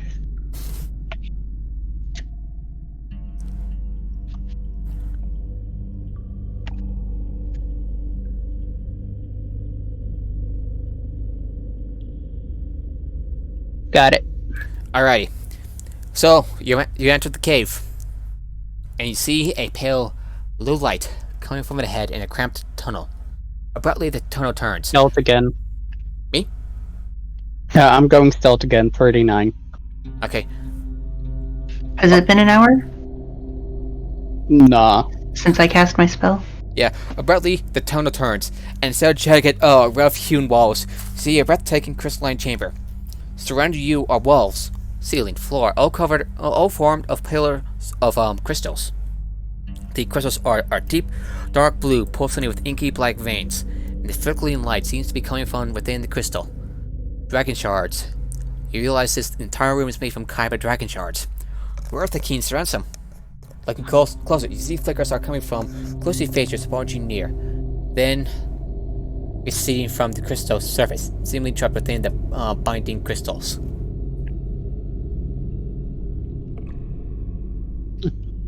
Well, since Huntress is completely invisible, he'd like to take a shard. Okay, give me a second. This will be interesting, to say the least. Since he has rolled a 39 for stealth. I'm taking a look, dragon shards,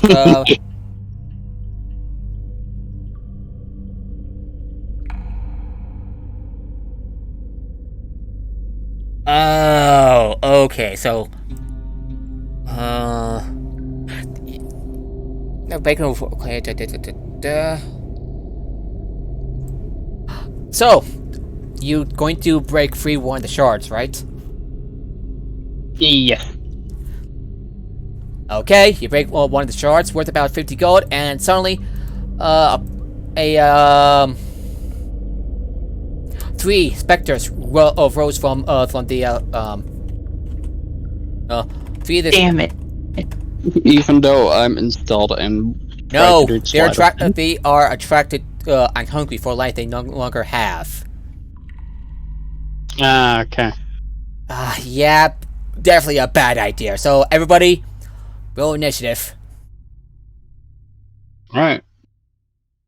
And you were all like, really, Huntress? Really? It's shiny! 23. 8. You are being attacked by actual cannibals Shia LaBeouf leading a pack of ninja Tarasques. Okay, so, Auric, we rolled an 8. Lonnie? Rolled a 2, so 2 plus 5, 7. So, you rolled a 7? Anya have a 7. So, Fenfire and Lonnie rolled a 7? Yep. And Huntress? And Orak's wife?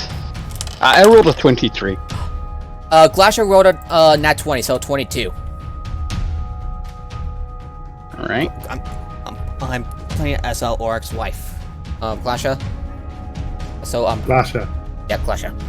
As for the specters, one of the specters rolled a 6, a 21, and a 19.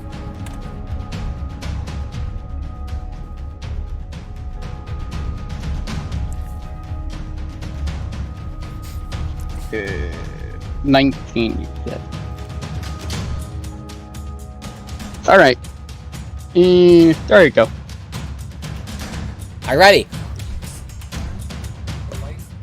So, are they within range yet? Within melee range. That's good. Alrighty. Doric! Yeah, so Huntress, Are they within so melee Huntress, you find range? yourself surrounded by these specters, hungry for your life. I mean, so am I. Are they within melee range? Alrighty, okay, make your... Oh, it's a good that you have a plus on rapier, just saying. I know, my other rapier is silvered and imbued with magic by apparatus. And I have a magic dagger as well. Yeah, I don't think at this range it would, that rapier would be imbued. But, actually, okay, sure. It's de-imbued it with magic. It hasn't created more than items. Alrighty. Okay, so I lose it if we. would a 15 or 16 hit? 16 hits. Okay. Oh, and by the way, assassinate time. Oh yeah. Green flame blade again, so it's imbued with the fire magic. Okay. Oh, by the way, the fire hops to another, I know, which is especially why it's good right now, because it's automatic crit as well. BAM! So, 10 fire damage to one specter next to it, Alrighty. and 5 extra damage to the other to the main specter. Alright, so 5 fire damage. Let's calculate the total. That's 15 to one specter plus sneak attack is 28 sneak attack. That pretty much kills that specter as you like stab it to death. And the specter that jumped was jumped with fire that took 10 fire damage. I stab it with my dagger of venom. Okay, you're gonna stab the dagger of venom towards another specter. Oh no. Yeah. So 22 to hit it, Somehow goddamn venom. and that's 5 damage to that one with the magical dagger. Alrighty. Do I have to roll for a Constitution saving throw somehow? No. Unless I activate it, you don't have to. Okay, And I never don't mind. activate it. Alrighty, would that end your turn? It's an undead. I feel like hunters feels like undead are immune to poison. It's just something in her brain. Alrighty, would that end your turn? That would end my turn. Glacia rolls her eyes and says, "Ah, you damn fool." I mean, I already killed one. And hurls another bit of fire from produced flame and hurls it at one of the specters. Okay, she makes the roll. And now for the damage. Oh. Okay, 4 plus 5. That's 9 points of total damage as he has flows of fire and the specter screams and dissipates. Alright, only one left. Go, guys. So the first 2 in initiative specters are dead, right? Right. Oric, you're up. So everybody else goes before you. Oric, you're up. Okay. There's only one spectre left, right? Only one, yeah. Okay. Well, I again draw my sword out of my dawn sheath and go up to the attack. Alright, make your attack roll. That is a 26. That hits.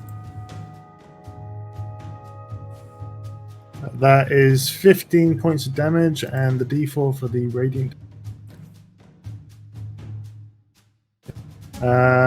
3, so 18 points of damage. You slice. Okay, so you slice at this specter, and it brings clearly to this plane of existence. Only just by a thread. Okay, well, I'll attack it again. Okay, make your attack roll. Does a 15 hit? The 15 hits.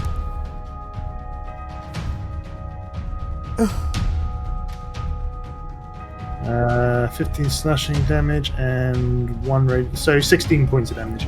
Alrighty, with another swing, you slice the specter in two, and it disappears. Right, so combat is over. Yep. Alright. So I now have a Kyber Crystal Dragon Shard in my hand. With What does it do? It's worth 50 gold. Alright. That's all it does? Yeah, Glacier steps towards you and prepares to whack you with in the head with the staff. You damn fool! I'd like to see them try. No, I'd like to see them try with my decks. Just a mild tap. Okay, can I also? I'll also join in with a tap on the back of the head with my greatsword. Go ahead. Yeah. Shiny, you know me longer than today. Does a 27 hit? 27 hits. I'm only tapping on the head. I'm not like dealing any damage. Bonk. Huntress, you turn around. I know. Just this thing I have to do. Not all in this room is of crystal, however. Oresp. Sorry, just Oreg kind of like smiles and says, "Yes, this reminds us of what we used to do to the trainees." She nods back. Yes, yes, my love. Yes, it does. Anyway. So far, it's been a field day. Not all in this room is of crystal, however. A rasping whisper draws your attention to the far end of the room, towards some rudimentary furniture. Actual cannibal style above. A table, pile of rags, and what seems to be trash and debris. Sorry, my brother said actual cannibal Shia LaBeouf. Yeah, we had. As you move closer, however, you see two forms among the rags and debris. Actual cannibal Shia LaBeouf and a ninja Tarrasque. Throw your brother out of the room. He's disrupting the game. Okay, give me a sec. Hey, could you knock it off? Alright, out of the two proposed threats, I think we deal with Shia LaBeouf first. He seems more dangerous. Yeah. I mean, hunters will kill it. Don't worry. I think Insta-kill. we can reason with the ninja Tarrasque. Actual cannibal Shia LaBeouf. Okay, everybody. I sneak attack Sean LaBeouf. Okay, Nicholas, could you be quiet? I'm trying to play Dean. Alrighty. So you see these two these two creatures. What appears to be a one of them seems to be hidden. Oh, one of them seems to be hidden underneath a pile of rags, covering something. I suppose. And the other appears to be some sort of demon, sitting comfortably within his future pile of trash. It's truly the disgusting creature. This fiend is covered with boils and rashes that looks infected and rotten. Yeah. Hey, Barak. Isn't that something you'd like to kill? What was that? Don't you like to kill those things? Sorry, I didn't catch what he said. It's a demon. Yeah, two. Oh, Yeah, okay. One demon and one other creature that seems to be hiding under these rags. Okay. Yeah, I'm gonna go up and I'm gonna go charge the demon. So you, as you approach, is a, Are you a By the follower way, of the Keeper? behind Orc, sneakily, Huntress is passing like it's actual shadow. Yeah. It tilts its head left and right, and it carries its weapon. Are you a follower of the Keeper? It says with a smile. Someone Not like that. the fucker. Who to me? Yeah, he says that to you. Yeah. I immediately go, Yes! Say yes! Hail Hydra! no, I do not. What? I absolutely do not say yes. Okay. I just go up to him and says, here's what I follow, and I basically bring my sword on down. As to he him. says that, I'd like to send a message to the demon Alrighty, that alrighty, reveals what he is hearing. Wow. We're just going from one combat encounter to another. Everybody roll initiative. Are they finally? You send the paladin after the demon. He's not going to converse. No, with it. they're attacking cannibal Huntress child would above. come first with it. Huntress would definitely come first with it. Alrighty, so everybody roll Well, you initiative should because jump on my head and see conversing with it. yeah, they're plain attacking the demon. Do I get a surprise? Do I get a surprise round? Sure, they're both surprised. Okay. Yes, they- 17 for Huntress. Well, The bullet just to act- let you know, yeah, I the got, one that demons just rolled- to let you know, I got 12 on. I got 12 on initiative, but I'm doing my surprise round. Alright, so and the other Vampire? the other demon rolled the other thing rolled a 15. Hunter.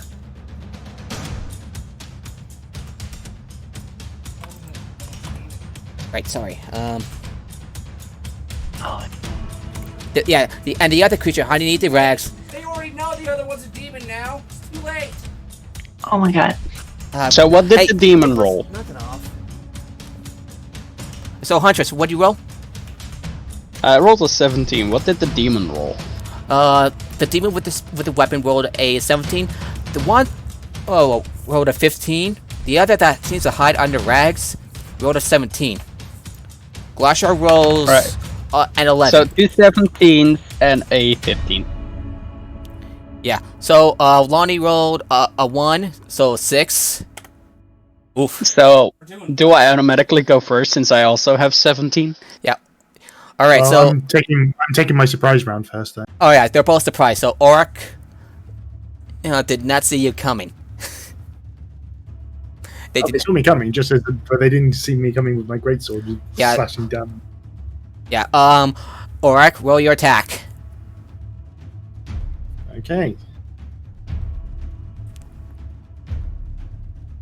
Do I get advantage because they're surprised? Yes.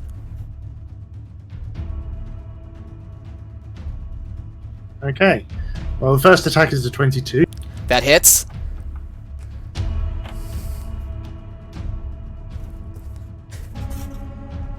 Smite. Yeah, I'm going to use level 1 Divine Smite.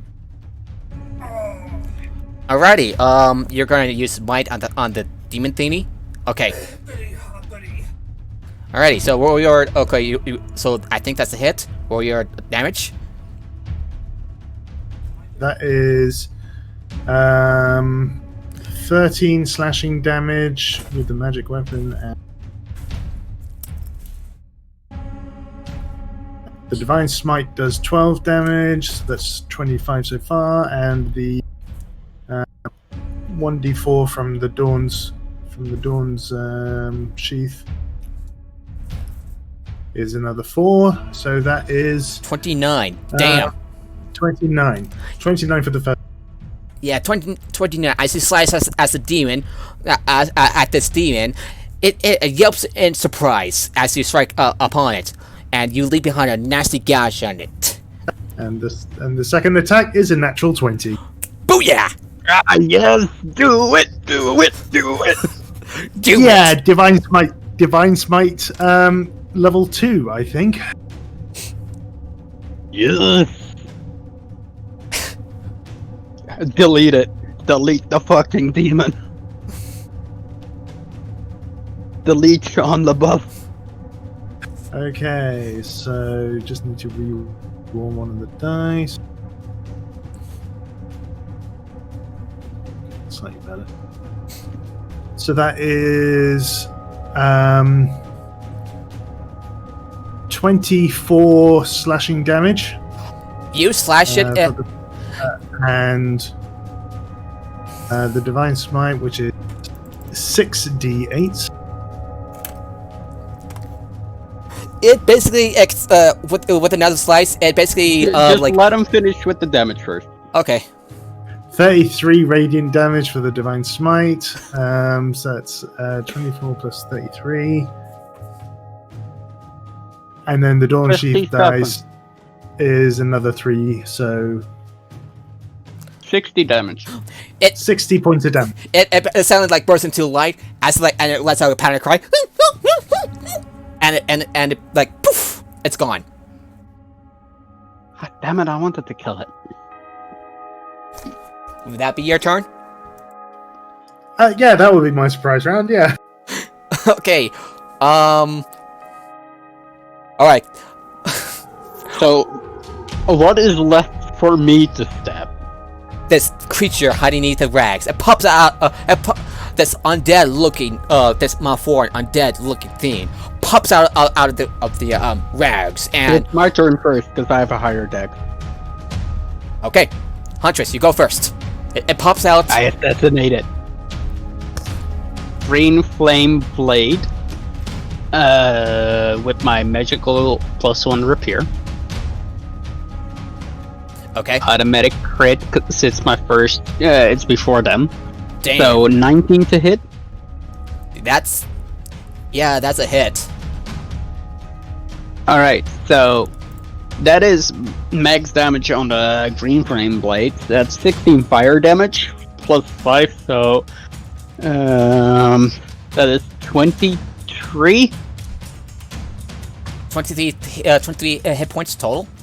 Plus max crit. Damn. Plus max sneak attack. I'm not lying. Alright. So that's let me see. 36 sneak attack damage. 36 plus how much? 23.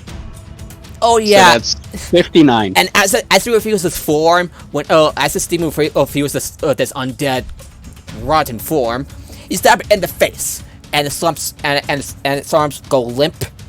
And as you retract your blade, it falls to the ground, dead. Well, that was quick. What's the ninja turtle? Yeah, that. At this rate, you're just gonna be just killing everything left and right. I mean, that's what we've been doing. I told you this is gonna be a field trip. Yep. I mean, well, I don't want to run out of spell slots just yet, so. That's fair enough. And by the way, I mean, at this rate, we can take a long rest. Alrighty, so now you have one other.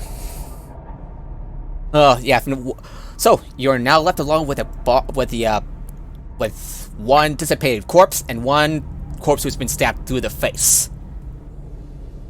Alright, so what's here to loot?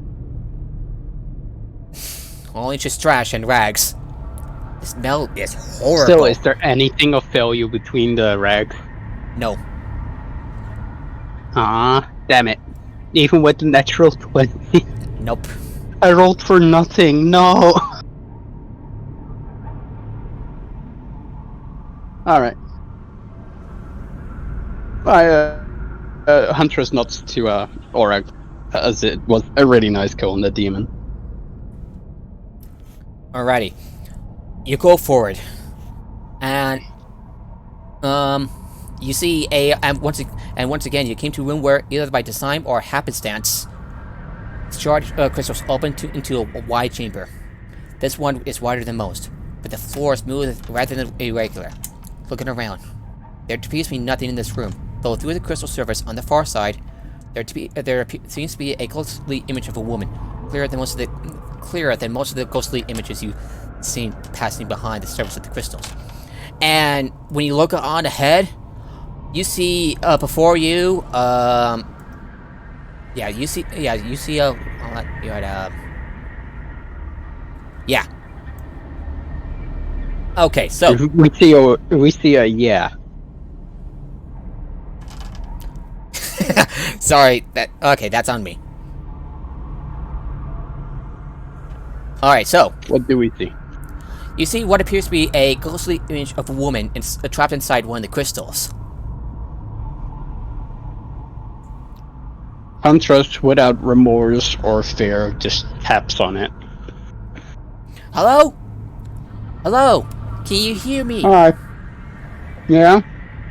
Please. Can you please break me free from this shard? I've been trapped in here so long. I really wanted. Please, I just want to escape from this dark. God. I mean, the last thing I tried to freak kind of tried to kill us. Why would we? Roll persuasion check. Maybe find out who she is first before. Yeah. Lonnie would just ask, "Who are you? Why are you in there?" Well, I'm just a simple businesswoman. I am Nora. Well, I came by here because I was kidnapped by these cultists. They extracted my spirit from my body and it trapped me into this crystal. I don't trust this, guys. Simple businesswoman. It is pretty sus. I don't think we can find anything like that up here. And I mean, Lonnie asks, "Where are they from?" Berland.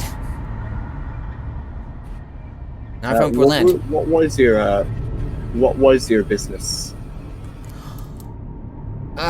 Simple things, trinkets, and where some may find trash, me, I find treasure. Huh. Sounds like you'd fit in Sharn. Yeah. And Lonnie, since you were you're pretty suspicious, roll an insight check.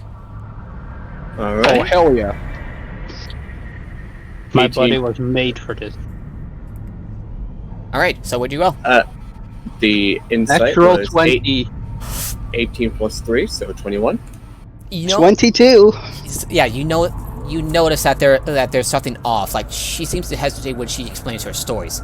Starts a little bit, and while you're talking, she seems to be eyeing you, Fenfire. Well, you and Lonnie. Lonnie and Fenfire, you got eyes on you from Nora.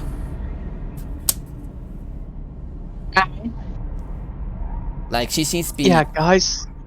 interested. I don't think we should break this one. Let's just continue and get the artifact. We could just take the crystal with us and then. Then the thing is freed, and I'm not too sure if it's Oh, no, what they it won't say be. they are. No, it won't be free. It's just the crystal will be in our bag. Shove True, the crystal in with the dead imp. you might not want to put this in a bag folding. Please, she paints on the walls of the shard. Please, she goes desperate as she realizes that you're into her. I'd like her to make a persuasion check with disadvantage. I don't know how soul trapping stuff works, but if it involves any sort of interdimensional stuff, it might cause a shattering of a bag. It's true. Also, on top of that, What? the previous time I grabbed the shard, it just kind of whatever It was broke, yeah. in it. Well, came out. don't crack the shard. Just No, I just took the shard. I put it- didn't crack it. Yeah, I just took it. yeah. Huntress, you kind of also hesitate because last time you got one of the Kyber Dragon shards, it spawned specters. Yeah, that's the time I'm talking about. Yep, and I was like, and you were like, I don't think this is a good idea, and you back off. I still want you to roll a persuasion check as DM to the player with disadvantage. Why? I mean, Because I'm chaotic evil. 5. Yeah. Yeah, so he basically- doesn't make it. Because I'm chaotic. That's why. Huntress is a chaotic character. Gotta play it like they are, right? Right. Alright, so you see a couple of passageways before you actually screams for and cries for your help, and curses, and she starts to throw curses at the keeper. And it's like, I've been your loyal servant. This is how I've been repaid. So you are a fucking loyal son of a bitch to a thing that tries to kill all. Yeah, no, we're not gonna let you out. Guys, let's continue. Alrighty, you see a couple of passageways before you. So yeah, you basically stand in the center. You came from, say, the you came from the southern one. You can go through either the south, around approximately the southeastern passage, or the upper left, or the north, or the not south. You came from the bottom passage. You can either go to the bottom right passage, or through the upper right passage. Alright, so instead of going through them, I throw my hawk out, summon my familiar, and let them scout out the upper right tunnel. Alrighty, so it flies. Ah! No wait, that's a raven, so it's a hawk. So it lets out a quiet screech and flies to Nah, she doesn't screech. the... She ain't screeching, bro. Alrighty. The hawk She enters. silently The starts her hawk. flight. Yeah, the hawk comes to another chamber where the crystal lattice has expanded out, forming a natural chamber. It is an intersection of sorts, with 3 large passages large enough for the Dracolet to squeeze through in most directions, and 1 narrow crack that seems to lead up to another. Right, the hawk comes back and Wait, and explores before it does the so, bottom right one. I would like you to roll a perception check. Ooh, they're good at that. So they automatically have advantage on that. So wisdom plus is a +2. There. Alright, so what'd you roll? Hold up. 21. It notices shadows that seems to reach out to the hawk as it flies back. It disappears and gets summoned next to me. Do you tell the others that what so? Oh yeah, I do tell them. And while I tell them, I throw the hawk out and it explores the other tunnel. Alright, it goes to the bottom right. And okay, bottom left. I said bottom left. I'm sorry. I got the left and right confused. That's alright. You see before you, through your familiar's eyes, another large chamber awaiting ahead. But this one has a glow at the center. You can see, and it sees a large dome of red energy over an emaciated and gaunt figure with the head of a giant cat, covered in matted patchy fur. Wounds cover the creature, and its left eye seems to be missing. It looks up at you, at your familiar. Kind of familiar. Poof. And it seems to beckon to you. It seems to beckon to you. Come, it says. Nope. Okay, so there is a giant cat with one eye that can talk to us, and there is the giant chamber of labyrinth. Oh yeah, the cat is telling us to go there.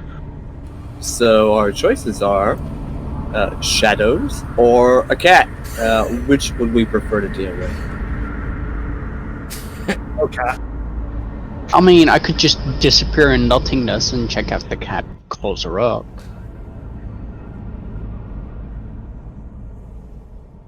Has it been an hour since Passive Trace was cast, or not Yeah, yet? it's been an hour.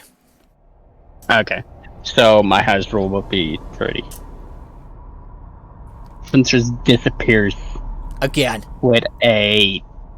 And before your hawk returns to you, it says, 27. and it says in a voice as smooth as silk, "I know you're out there. Do not worry. I am not your enemy. In fact, once you come here, perhaps we can help each other."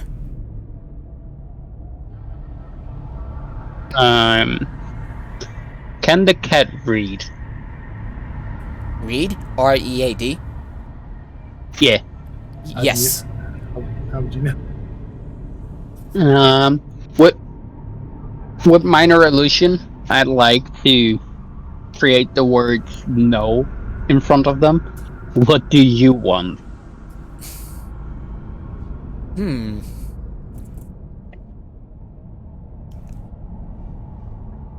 Perhaps something that might of interest to you. A soul of a friend. A loved one. I have no interest in that.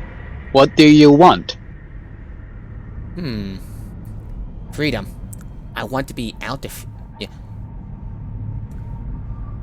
Yeah. Want you escape? Yeah, so, if you ever had a friend where the loved one was fallen, I can offer materials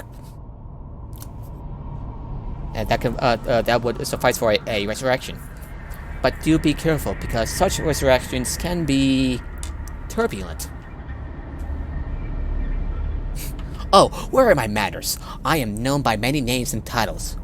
I will not bore you all with them all. I'm called Rabanu. Barbanu?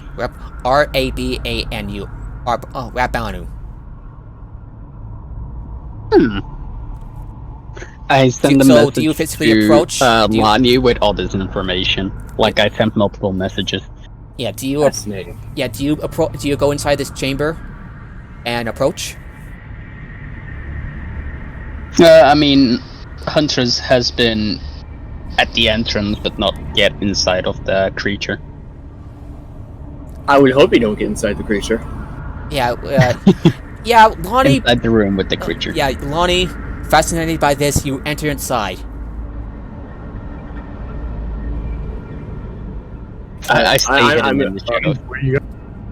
I'm assuming other people are going in with me. I'm not just wandering in on my own. I am small and not exactly great in interpersonal contact. Yeah, I was messaging Lonnie so that the group could discuss. Yeah, it. that's what that's what I was trying to relay. I was telling him what I was receiving too. What is the verdict, everyone? Shall we proceed?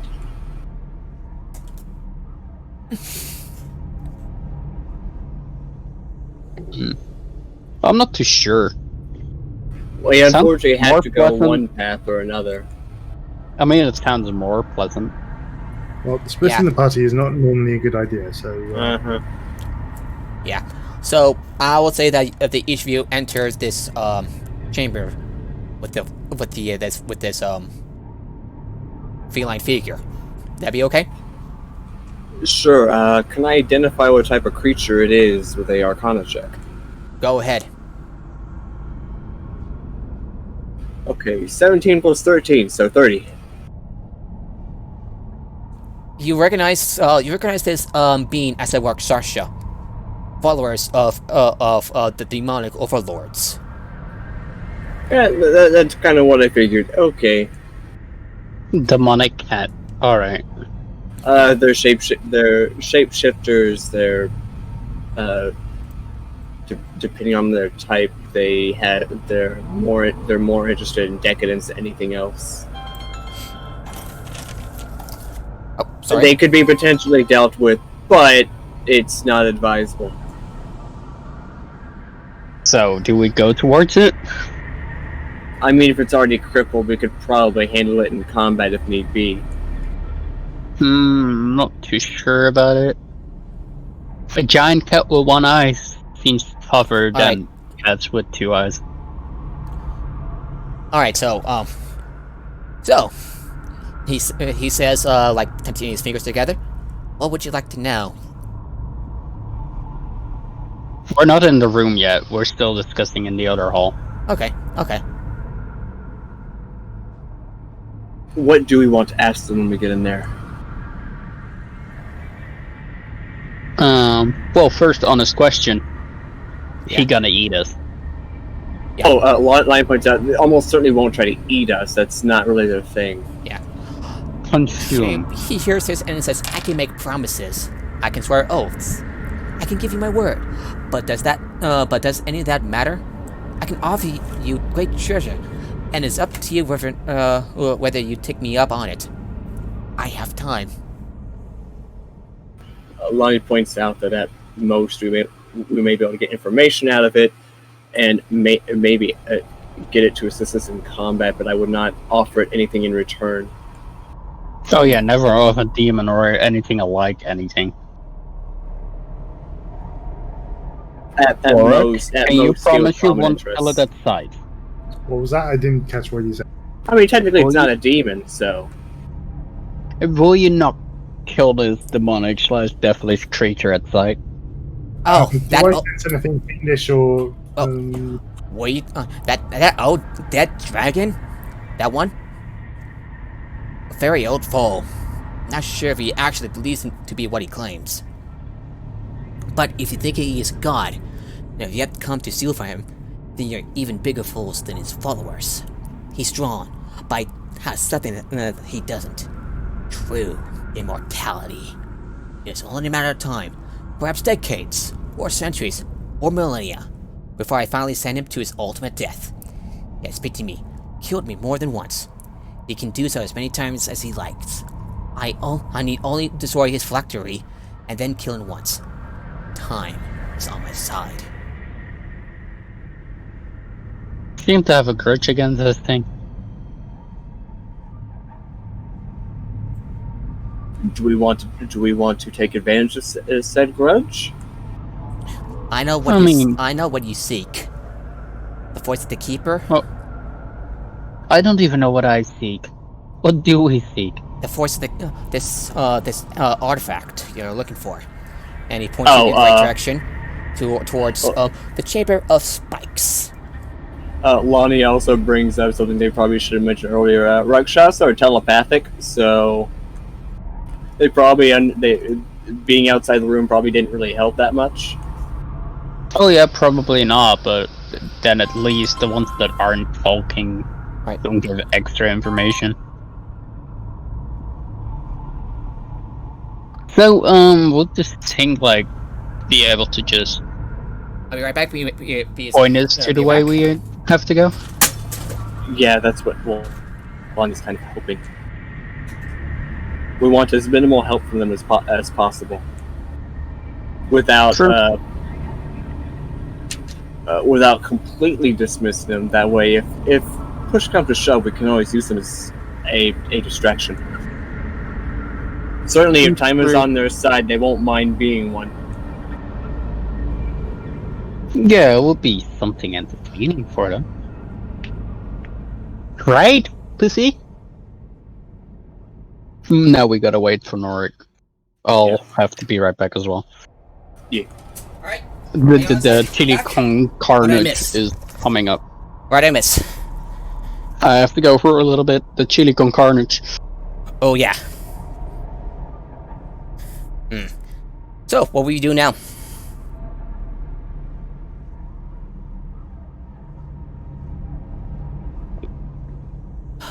Oh, well, now that I think we have a plan, once Auroch gives in his opinion on the matter. I'm trying to find out whether this thing is actually a demon or not, or whether it's a fiend. It is. Going by Lonnie's Arcana check, it is. Yeah, but what does my divine sense say? Oh, it's absolutely a fiend. Yeah, it is, and you see that it is trapped within a magic circle. It is not going anywhere. I don't trust this. This is a fiend. Yeah, this is what, this is, he is trapped within this magic circle. He would not go anywhere. He...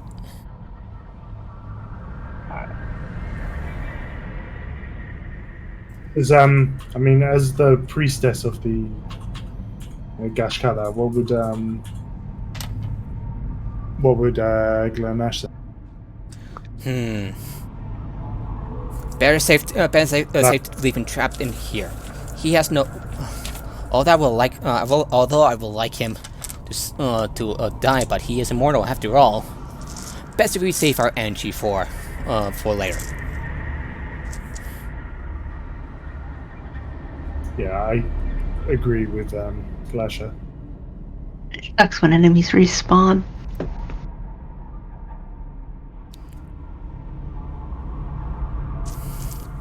Alrighty.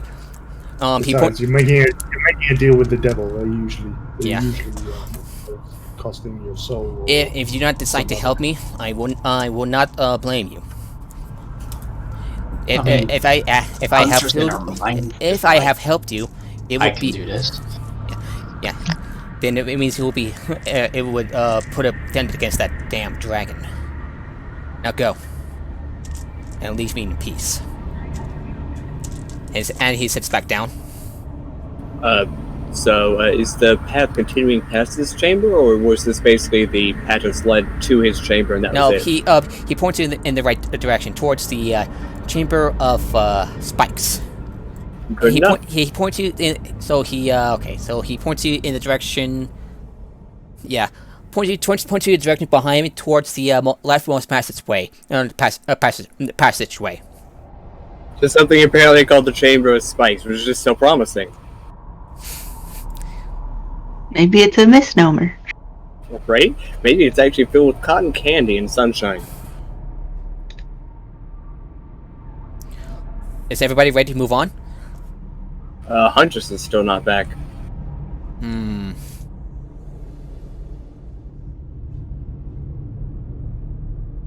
Maybe it's a fake name, because it's like that's where the flag tree is. Yeah. It's like nobody would ever look in the room of spikes. The room of nothing is valuable in here. Alright, I'm here. Alrighty. I've been hearing everything you guys have been saying, so don't worry. Got it. So is everybody ready to move on to the chamber of spikes? Huntress leaves a mental message to the thing. I'll be back later. And then continues with the group. I doubt it. I doubt it. You hear the Rashashka speak. Excuse me. The tunnels converge and narrow into a smaller passageway. The crystals on the wall start to become jagged and narrower than those you've encountered up until this point. You must take care not to brush against the walls and risk snapping any defined protrusions off. Soon, the walls and ceiling seem covered with the tiny spikes, which split into multiple points or kink and twist into odd angles. None, however, look like the shape of a tuny fork you are looking for.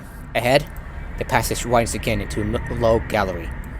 The light is dimmer here, as this room is made of both crystal and rock, the spikes forming out of each. Is everybody taking a short rest or a long rest or what? Just want to make sure. I've only used like one spell slot. I have no need to rest at all right now. And no one's got hurt. I've used up 2 level 1 spell slots and 1 level 2 spell slots. So. Then yeah, but that would take a long rest to get to rocks. That would take a long rest. So. Other than that, nobody's hurt. Pretty. Lean spell slots. Yeah. Alrighty, so... Alrighty, so what will you do now? Time is of the essence. I guess we keep going. Yep. I would like you to make either an intelligence check or an intelligence investigation check or a wisdom perception check. Investigation it is.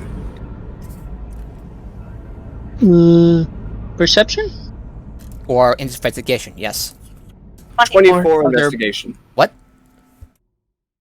21? 21 perception. I only got 9 perception. 24 investigation. You did find the voice of the keeper that you seek, fully formed in the chamber of spikes at this time. Do you break it off? Nope. Hey, Freya.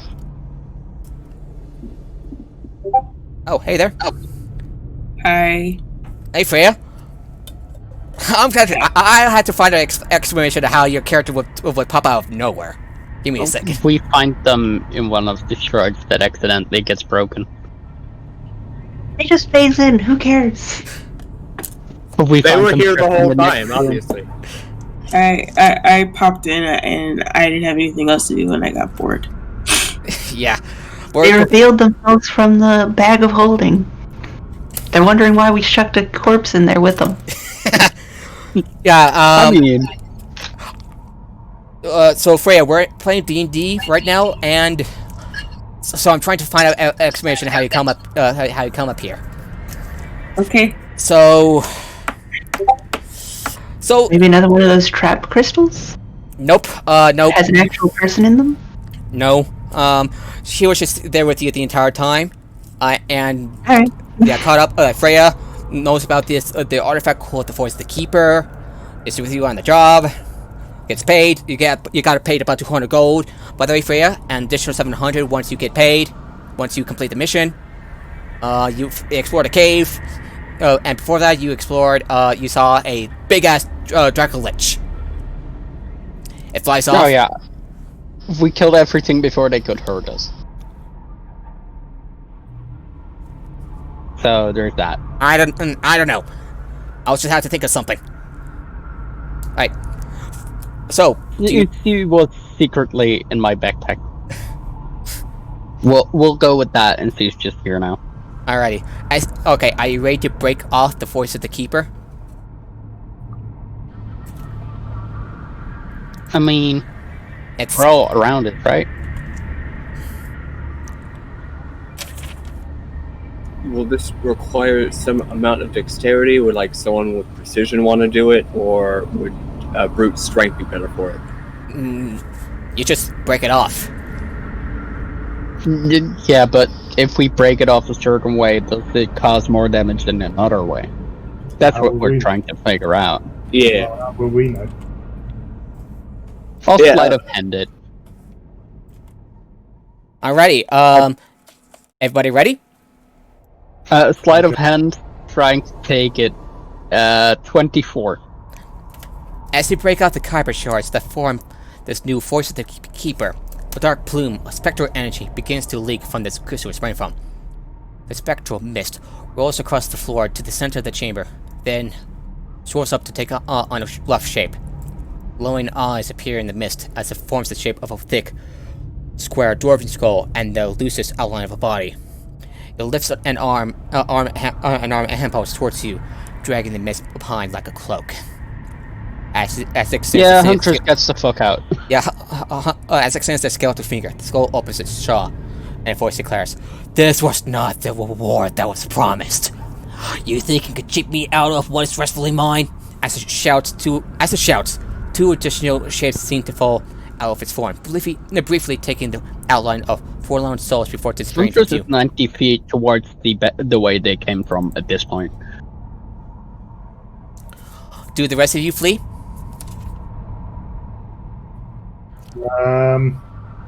Sounds like a better idea than fighting it.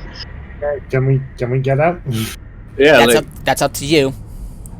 Lonnie's gonna cast Expeditious Retreat. Oh god, Lonnie's faster than me now. Expeditious. Whoosh. I put the shard in the bag of holding and pass it to Lonnie. I have it now. Yeah. Alrighty. Yeah, now I have a bag of holding It's with going a to lot give of shit chase in to it. you, so everybody roll initiative. Okay, I'm going to use Channel Divinity, and I'm going to use my Channel Divinity Abjure the Extraplanar. It needs to succeed on a Wisdom saving throw. Okay, wisdom saving throw. Who are you targeting? Whatever this thing is that is chasing us. Alrighty. I Well, no, I mean it says each elemental, fey, fiend, or aberration within 30 feet of me that can hear me must make a wisdom saving throw. So Hunt is something dexterity. So, Finfire rolls a 6. Freya, how fast will you run or fight? I'll be right back. can we do this? Very fast as soon as I can find my goddamn thing. Sorry, can we do this channel divinity first because the effect of it might affect what happens. Well, Yeah. he was monologuing for long, so you should have time to do so. I'm gonna roll initiative. Alright. Yeah, Glasha rolled a 16. Oh, Glasha? Okay, so Freya, meet Glasha, Oryx's wife. Okay.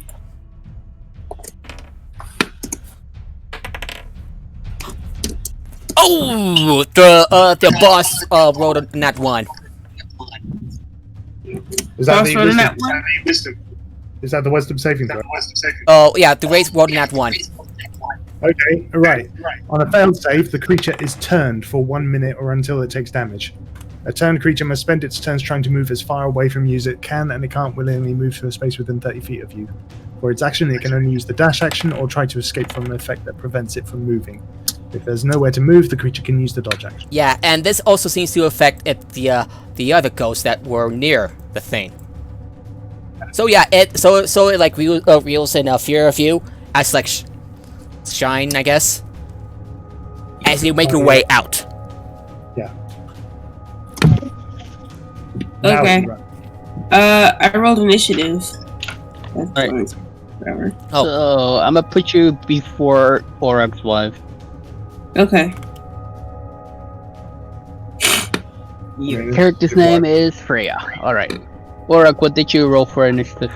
I mean, I initiative rolled 14, but the fact is this creature can't follow us at the moment. Yeah, because at this point we can safely just do this and get away. Yep. You make your way like the crab thing from Futurama. That pretty much ends the combat, surprisingly, because you made that spirit like piss its pants, figuratively speaking, as you backtrack your way out and through the back entrance.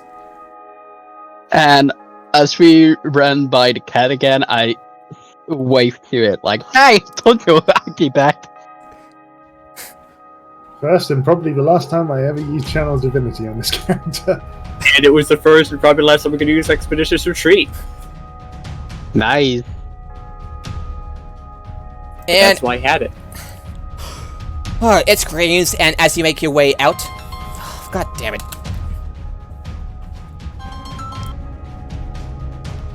To the phone.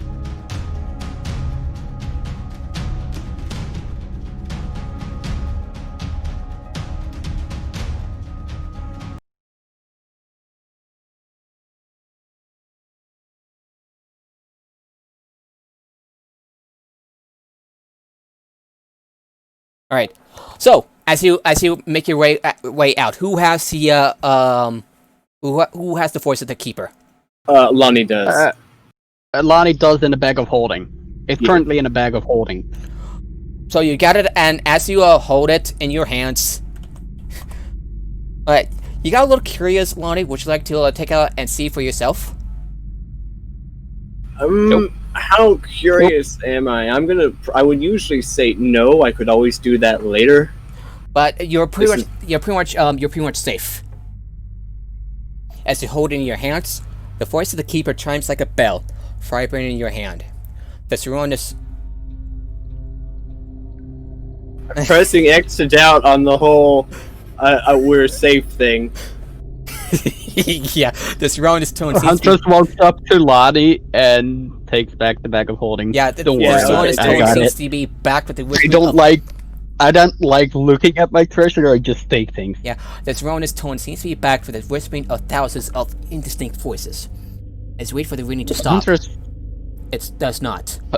The tone continues, and you hear the Huntress whispering, really doesn't give a shit. and you hear the whispering growl louder and more distinct, with the voices all whispering the same word in many different languages.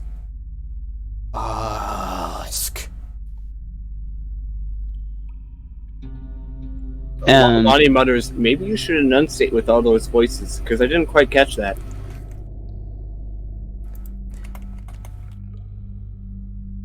I'm typing down the artifact that you have on your person. all right, no worries. This I Kyber got Dragon this. Shard has formed in the shape of a crystalline tuning fork. While you possess this Dragon Shard, you can use an action to read the tuning fork, casting Speak with Dead from it at will. While in the Manifest Zone of Doroth, this Dragon Shard can be used to ask any 5 questions, as with the Speak with Dead spell, to the collective thousands of souls contained in Doroth. There's also an omniscient. They know a great deal about happenings within the last month, but memories beyond that, if any, are few and vague. I can answer each with question with one word, like yes, no, maybe, never, relevant, or unclear. If the souls do not know the Or answer. no. Yeah, if a one-word answer would be misleading, you know what I mean. Are we at the spot where it's time for Lonnie to use the hammer to call for the ship? No. Then I won't do that yet. Yeah, you're at the entrance, so well, you're not the entrance, but at the back entrance. Let's head back while the going is good. Do you have any other questions for this thing? No. We're not asking it questions. Not Huntress yet. keeps it in the bag of holding. There's a time and a place for that, and during the escape is not the time nor the place. Alrighty. We move on Right, to the we're- next. We move on to the next. Well, we're in Dolo, right? so if we where escape, you just then got we out won't the be able to cave. use- You got out of the cave. Okay. Because if we escape, then we won't be able to use this, will we?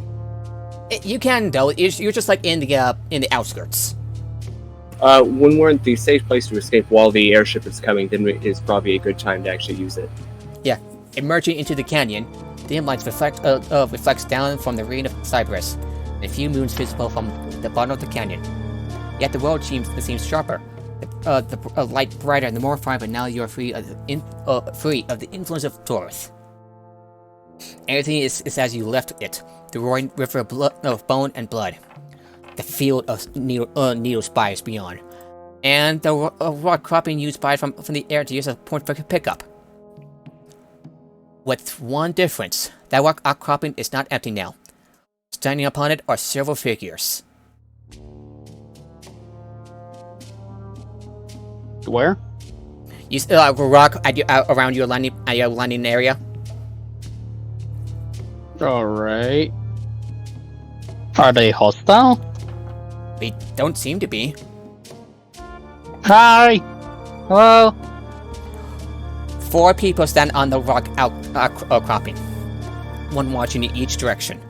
The largest figure, the one looking forward toward the black pit that contains the lair of the keeper, is a hulking orc, thick with muscle. He stands with his hands folded in front of him. His forehead is marred by the burn scar, a brand in the shape of an arrowhead pointing down.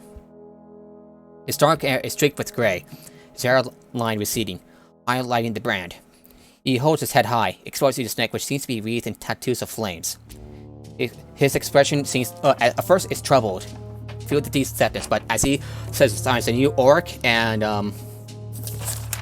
Glasha, it looks one to be of surprise and relief. Oh, Orak. Do I recognize this man? Yes. His name is... A quick question before this continues. Are we still gonna have combat? This session? You recognize this orc as Devent.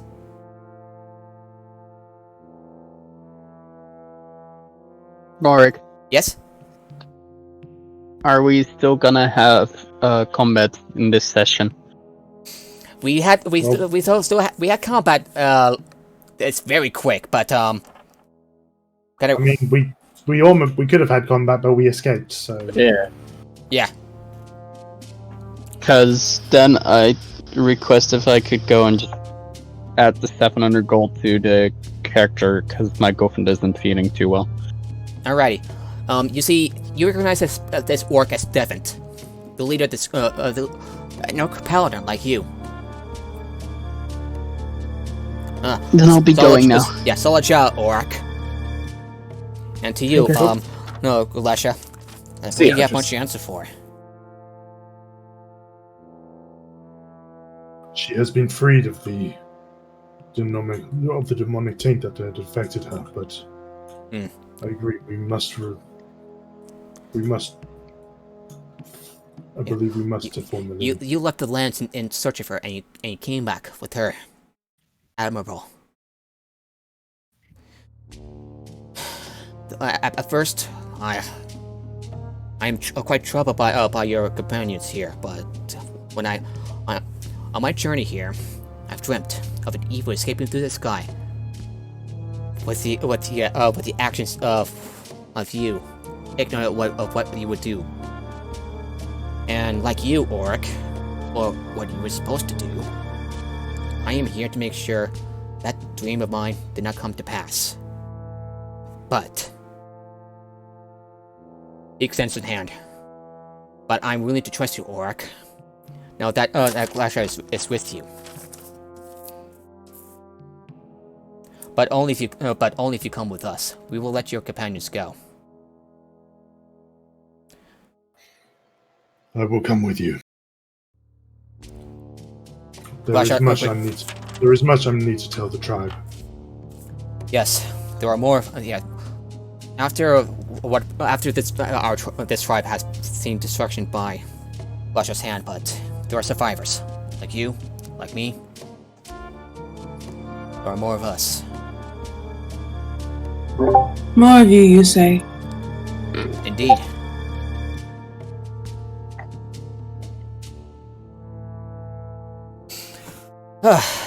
So, Orak, what is it? Yep.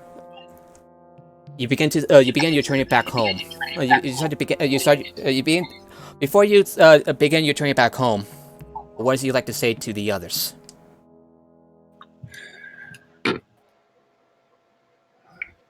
I'm afraid this is where we must part company for now.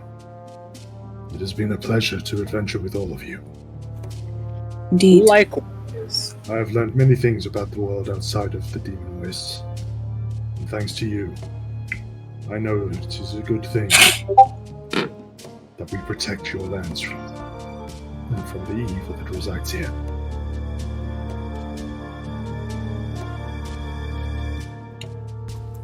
And with that, Glasha also says goodbye to each of you, and you said your goodbyes.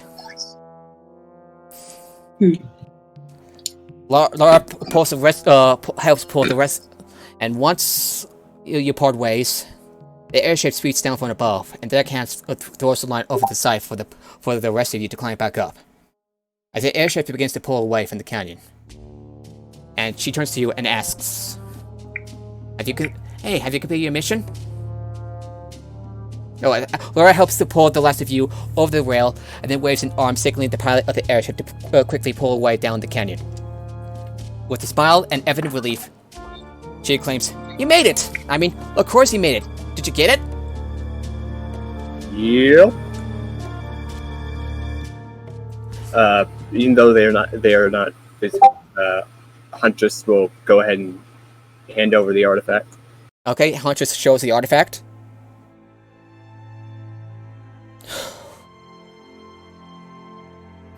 That was the stuff of legends. Her tone is one of sarcasm, but she's obviously pleased. You went into the lair of the Keeper and lived. 900 years from now, it'll be your names the legends speak of. She examines the voice before tucking it away in an enchanted bag by her side. One more for the collection, eh? Soon everyone will know that the guild has the best explorers in all of Corvair, thanks to you. When we get back to Stormhome, first round's on me. She looks around and notices that Oric's not here. Oh. I take it that he has returned with his tribe? Seems so. Alrighty, so... Oh, and Oric, out of character, do you want the extra 700 gold that you would originally have be given to someone else? Yeah, you might as well. Yeah. I'm not there to collect it anyway. Yeah. As the airship crests the lip of the canyon, you can still see the place on the rim where the Keeper's death cult has strayed away their souls for power to that cursed Draco Lich. But rapidly it fades in the distance as you head back to the world free from these horrors. And with that, that is the end of this module, and for now, the end of Aurak's story. How was it?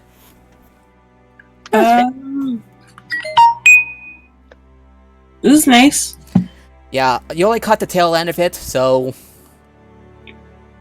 Yeah, I can't really say much about it. yeah. Alright, so yeah, Freya, would you be okay with playing with us on Thursday? Okay. Yeah, we may be taking a bit of a break, so to accommodate for new players and for Apparatus to fix her the player for Apparatus to fix her keyboard. So, Aurak, I hope you've enjoyed it. Enjoyed how your story ends. Yeah, it was good for the story to finish for Aurak at least. Yeah, I agree. That's a good way to end it. Yeah, I hope I did a good job, and I hope we all did a good job with this thing. I appreciate being able to just run from the boss fight. That was amusing. Yeah. That's that was the only time I've ever used my channel divinity. I couldn't think of a single place where I could use it, and finally the moment came. Yeah, it's like, oh, there you go. Paid off. Oh. So, and with the only other effect from my channel divinity is that up to 4 creatures I can see. I give them advantage on intelligence, wisdom, and charisma saving throws. But yeah, kind of glad I saved it for them. Yeah, it's been nice playing with you, and I'll miss you. Yeah, it was good. But unfortunately, real life gets in the way. Yeah. But thanks, guys. Right. I enjoy the rest of the story, and I will see you again sometime. See you. You too, and I hope we can play together again. Sure. Yeah. And don't forget to watch me on Praetor's Rejects on self-promotion at 8 p.m. Friday Eastern Standard Time to 12 p.m. 12 a.m. Yeah, I hope and I hope it ends well. You were a little quiet at the end, but yeah, make sure. We're doing a Halloween special this Friday. So nice. I'll be sure to stop by. I dress up as my character. Nice. I'll be sure to stop by. If not, well, cool. That happens, right? Can you send a link? Yeah, post a link. I'll be sure to post a link. I'll post a link. I'll post a link in Discord, and I'll see if I can post it on Twitch.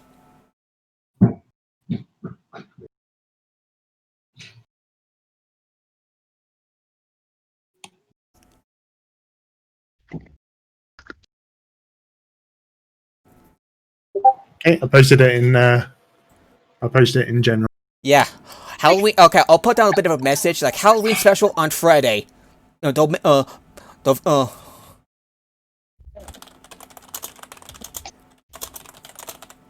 for PR. Don't forget to stop by. And with that, we end this. So Freya will now be part of Thursday's group, if that's okay. Yeah. And with that, we'll be rating someone. Dirk. He's playing Dirk. He's playing the new Watch Dogs game, Legion. So, and with that, we'll be ending this for today. Have a good day, everybody. See ya. Yeah, and hopefully we get to like explore my story as well, since it's a really good one. I do hope so. I do hope we have the opportunity. Anyway, see you later. Bye. Bye.